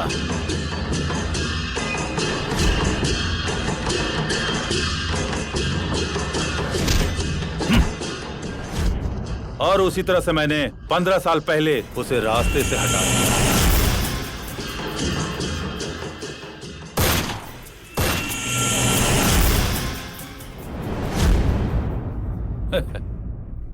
जो भी तुम्हारे रास्ते का कांटा बने उसे उखाड़ कर फेंक दो।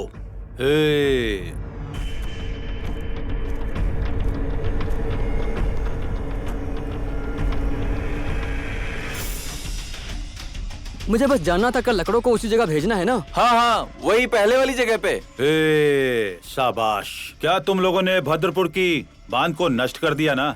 किसी ने तुम पर शक तो नहीं किया? अरे भद्रपुर वाले हर बार डांगपुर वालों पर शक ही करते रहते हैं।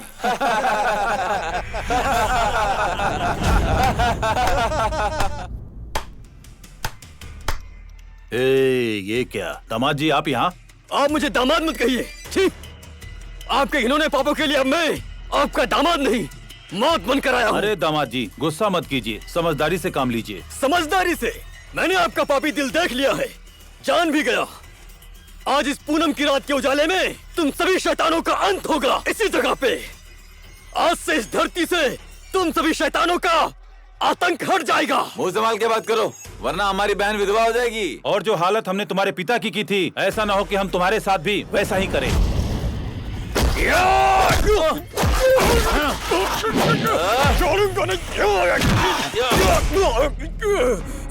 नहीं नहीं, मत मारिए पिताजी, मत मारिए।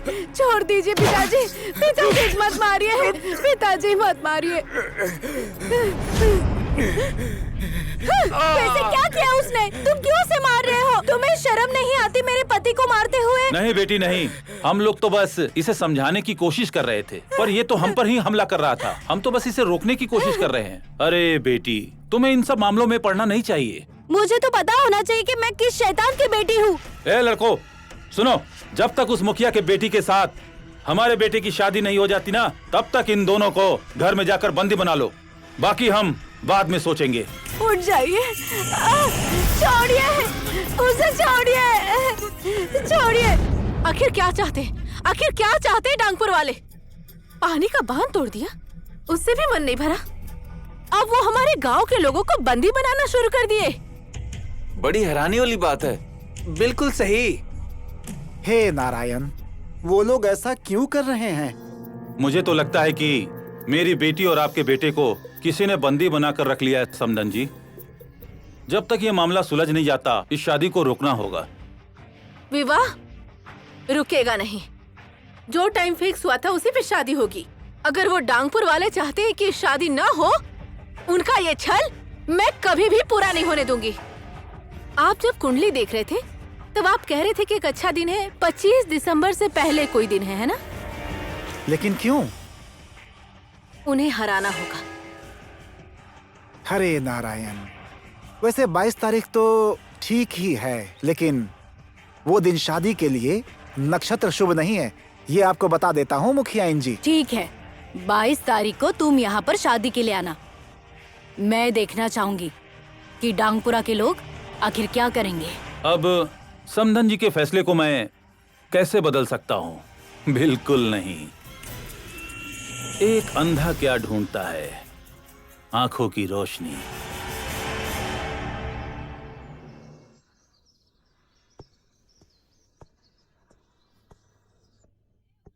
पोस्टमैन भैया, अरे मेरी बात तो सुनिए। हाँ कहो, क्या बात है? सुनो ना, एक मेरा काम कर दो ना। कहो ना, क्या काम करना है मुझे? ये चिट्ठी आप डांगपुर में ये चिट्ठी पहुंचा देंगे मेरी बहन को?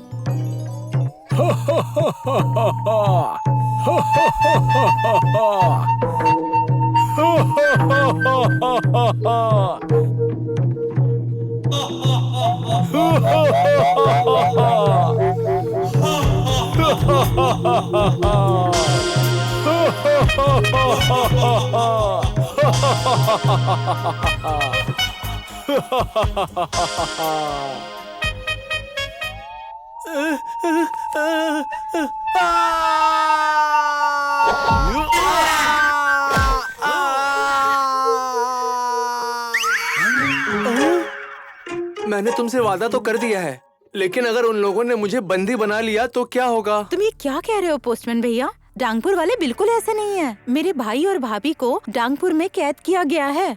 कोई तो होगा जो ये सब करवा रहा है। यही सब बताने के लिए मैंने ये चिट्ठी लिखी है। मैं आपसे निवेदन करती हूँ कि इसे पहुँचा दीजिए ना प्लीज। तुमने मुझे एक बहुत ही बड़ी मुसीबत में डाल दिया है। अगर मुझे कुछ होगा तो क्या तुम मुझे बचाने के लिए आओगी? मैं आपका ये उपकार कभी नहीं भूलूंगी। और मुझे बता दीजिएगा मेरी बहन इस वक्त किस हालात में है। मेरे पास आपके अलावा और कोई रास्ता भी तो नहीं है। चलो कोई बात नहीं, चलते हैं। हे भगवान, मेरी रक्षा करना।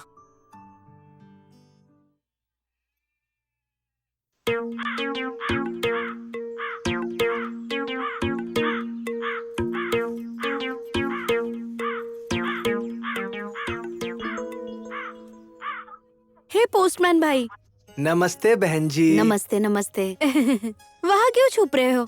आओ ना, बैठो। क्या चोरों की तरह देख रहे हो? बताओ। मैं तो बस ये देख रहा था कि तुम क्या कर रही हो, और कुछ नहीं बहन। मुझे बताओ, मेरे घर में सब ठीक तो है ना? सब अच्छे हैं, पर हुआ क्या है? सब ठीक तो है ना? तुम्हें पता नहीं है? तुम्हारे भाई और भाभी को किडनैप कर लिया है डांगपुर के लोगों ने। सबको ये बात पता है।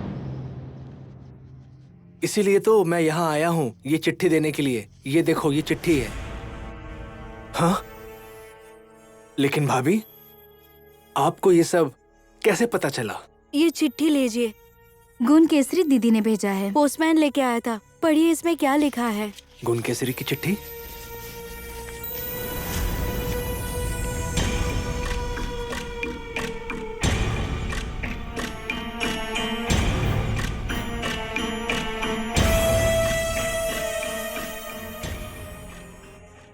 अभी हम क्या करेंगे? आप बिल्कुल चिंता मत कीजिए भाभी। अगर गुण केसरी को मेरे अलावा किसी और ने सिंदूर लगाया तो मैं उसे मार डालूंगा। मैं वादा करता हूं कि गुण केसरी से मैं ही शादी करूंगा। मैं आपको वचन देता हूं। और रही बात आपके भाई और भाभी की, वो भी जल्द मिल जाएंगे। आप अकेले ही जाओगे क्या? हाँ, ये मेरी जिंदगी की आखिरी परीक्षा है। लेकिन भाभी, इस बारे में घर में किसी को पता नहीं चलना चाहिए। पर भैया, आपको मुझ पर भरोसा नहीं है? गुण केसरी, तुमसे मेरे अलावा कोई और शादी नहीं कर सकता। बहुत खूब। क्या तुम लोगों को समझ में आ गया? जी समझ गए। शाबाश। ध्यान से सुनो, अब आप लोग अपना काम बिना भय के कर सकते हो, समझ गए ना? क्योंकि दोनों गांव वाले अभी शादी के तैयारी में जुटे होंगे और उसी वक्त तुम लोग अपना काम शुरू कर देना। जब सभी डांगपुर वाले अपना नाच शुरू करें और भद्रपुर वाले शादी की शहनाई बजाए, समझ गए ना?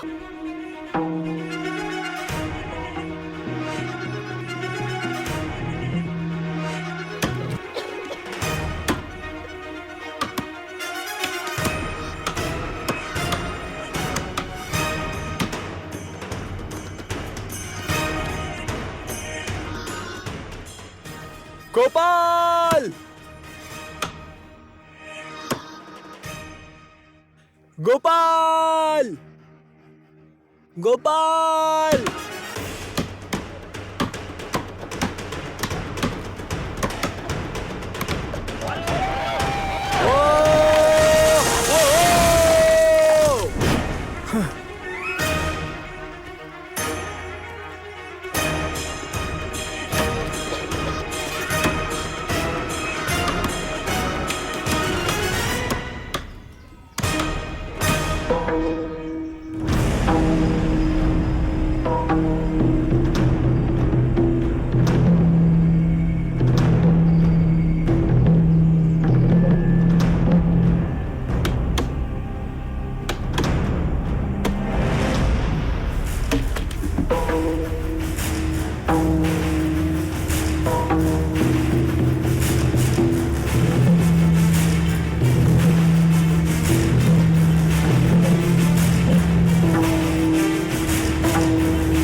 बोल, कौन है तू और तुम लोगों को किसने भेजा है?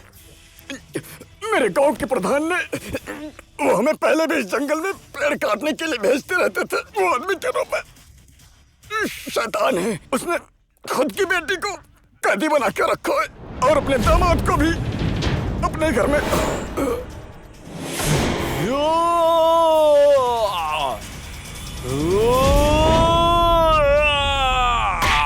मैं तुझे जिंदा नहीं छोड़ूंगा।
इधर आओ, बाहर आओ। देखो, ये प्रधान के आदमी है। ये उसी की जालसाजी है हमें रोकने की। आज हम दोनों को एक होकर उसको रोकना पड़ेगा। हमें उसका सर्वनाश करना होगा। तुम यहाँ क्या कर रहे हैं? हमें जाकर शादी रोकनी होगी, जल्दी करो।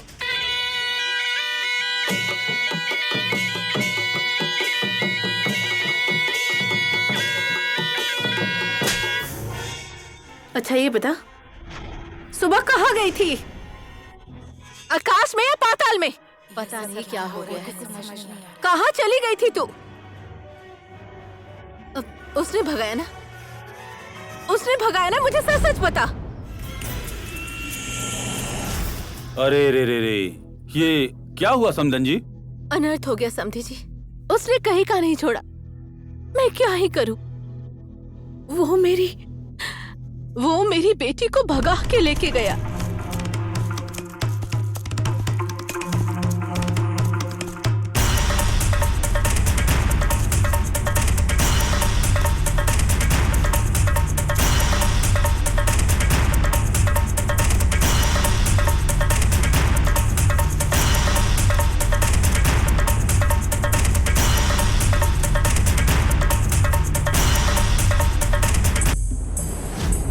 ए लड़को, जाओ और उसे उठा कर ले आओ। अगर उस लड़के की टांगे भी तोड़नी पड़े तो तोड़ देना, कोई दिक्कत नहीं। बेटा करण, तुम भी इनके साथ जाओ।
वो रहे दोनों, जाओ जल्दी यहाँ लेकर आओ। तुम्हें यहाँ नहीं होना चाहिए। तुम इसके साथ क्या कर रही हो? अब मैं तुम्हें बताता हूँ क्या करना है तुम्हारे साथ। ए लड़को, इस कमीनी को लेके आओ।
ए गोपाल, छोड़ दे करण भाई को।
ना जाने आज मेरा बेटा किस हालत में होगा, कहाँ होगा, किस अवस्था में होगा, मुझे कुछ समझ में नहीं आ रहा।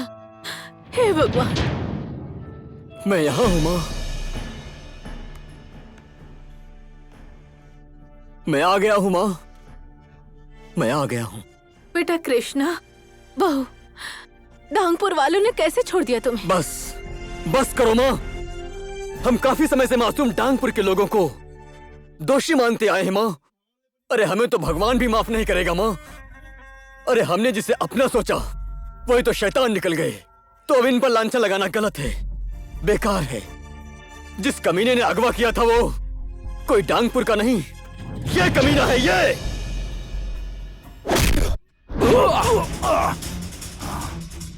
आकाश से नहीं डरता, चट्टान से मैं नहीं डरता, धरती से मैं नहीं डरता, आसमान से मैं नहीं डरता। मैं अपने मन का मालिक हूँ। कांचा को गुस्सा आने के बाद कांचा किसी को नहीं छोड़ता। अब तेरा खेल खत्म हो गया है।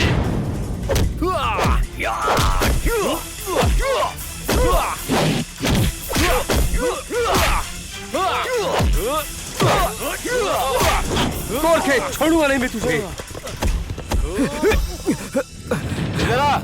शाबाश बेटे शाबाश। है ना मर्द, तुम ऐसे मासूम औरत को कब्जे में नहीं ले सकते। अगर एक बाप की औलाद हो तो मुझे छोड़ के दिखाओ। औरतों को क्यों बीच में ला रहा? मुझसे लड़। छोड़ो मुझे, छोड़ो। ये आप क्या कर रहे हो पिताजी? आपको जरा भी शर्म नहीं आ रही? कम से कम भगवान से तो डरिए पिताजी। ये क्या कह रहे हो? आज मैं जो चाहूंगा यहाँ पर वही होगा, वही। ए पागल पंडित, मंत्र पढ़ना शुरू कर। आज तो मेरे बेटे की शादी इस लड़की से होकर रहेगी। नहीं नहीं, मुझे छोड़ो। मुझे छोड़ो पिताजी, मैं आपसे विनती करती हूँ, ऐसा मत करिए अत्याचार पिताजी। मुझे पिताजी मत कहो। आज से तुम मेरी बेटी नहीं हो, दुश्मन हो, दुश्मन। हे नारायण, ये सब क्या अनिष्ट हो रहा है?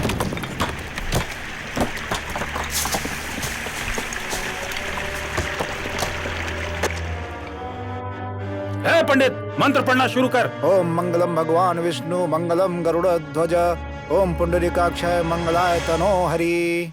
नहीं, छोड़ दे मेरी बेटी को।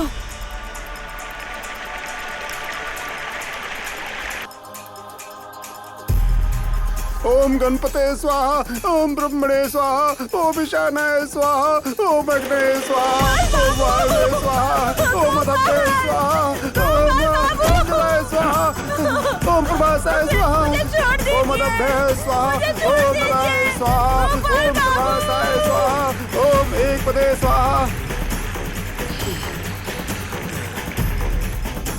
छोड़ दे मुझे, मुझे छोड़ दे। पापी छोड़, मुझे छोड़ दे।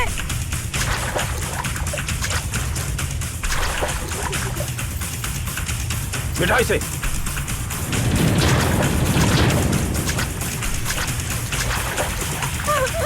छोड़ो मुझे, छोड़ो मुझे। उसे छोड़ना मत।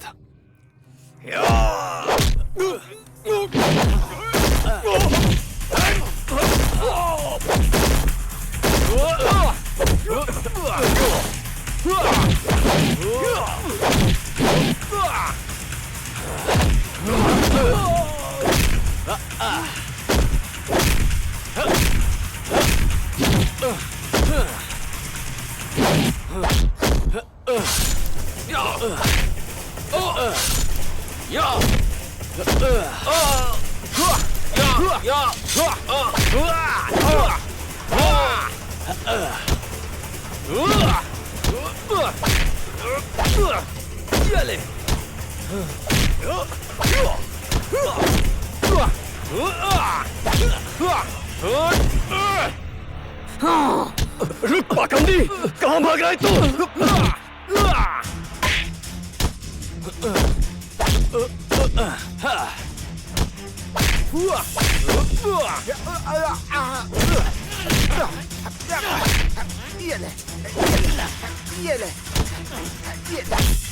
तुझे छोड़ूंगा नहीं।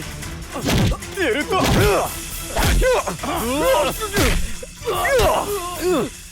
तूने हमारा जंगल खराब किया।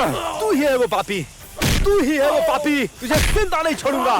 तू ही है वो पापी, तू ही पापी है, तू ही पापी है, तू ही पापी है।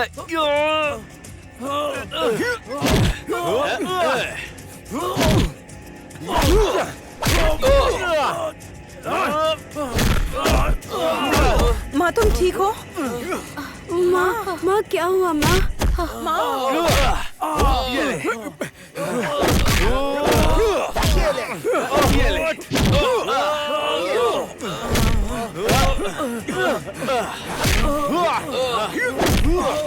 मार के भुर्ता बना दो इनका। हाँ, यह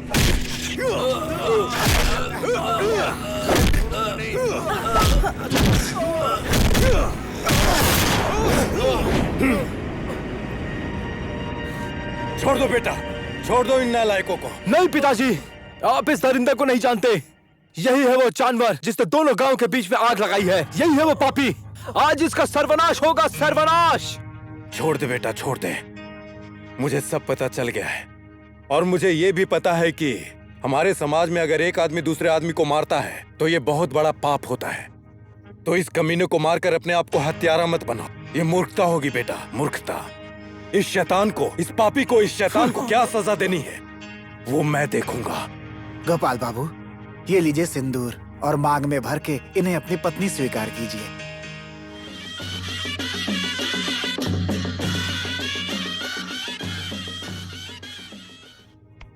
आइए समधी जी, जो दोषी नहीं था उसे शुरू से शत्रु समझ रही थी। इसके लिए मुझे और संपूर्ण भद्रपुर वासियों की तरफ से सब गांव वालों के समक्ष मैं आपसे माफी मांगती हूँ। माफी मांगकर समधन जी हमें शर्मिंदा मत कीजिए। इसमें दोष सिर्फ आपका नहीं है, इस दोष में आधा हिस्सा हमारा भी है। अब हमें पुरानी सारी बातें भुलाकर ये सोचना है कि इन लोगों को क्या दंड दिया जाएगा। सुनिए मुखिया जी, इस दुष्ट को हम जूते का माला पहना दें क्या? हाँ, और इनके मुंह को काले रंग से पोत दिया जाए। हरे नारायण, लगता ये काफी नहीं है, इन्हें पहाड़ के ऊपर से फेंक देना चाहिए। मैं सच कह रहा हूँ, पाप का घड़ा एक दिन जरूर भरता है और इनका भर गया है। छोड़ूंगा नहीं मैं, चल। बहुत अच्छा जूते का माला लग रहा है। हाँ? बहुत बढ़िया, बहुत बढ़िया।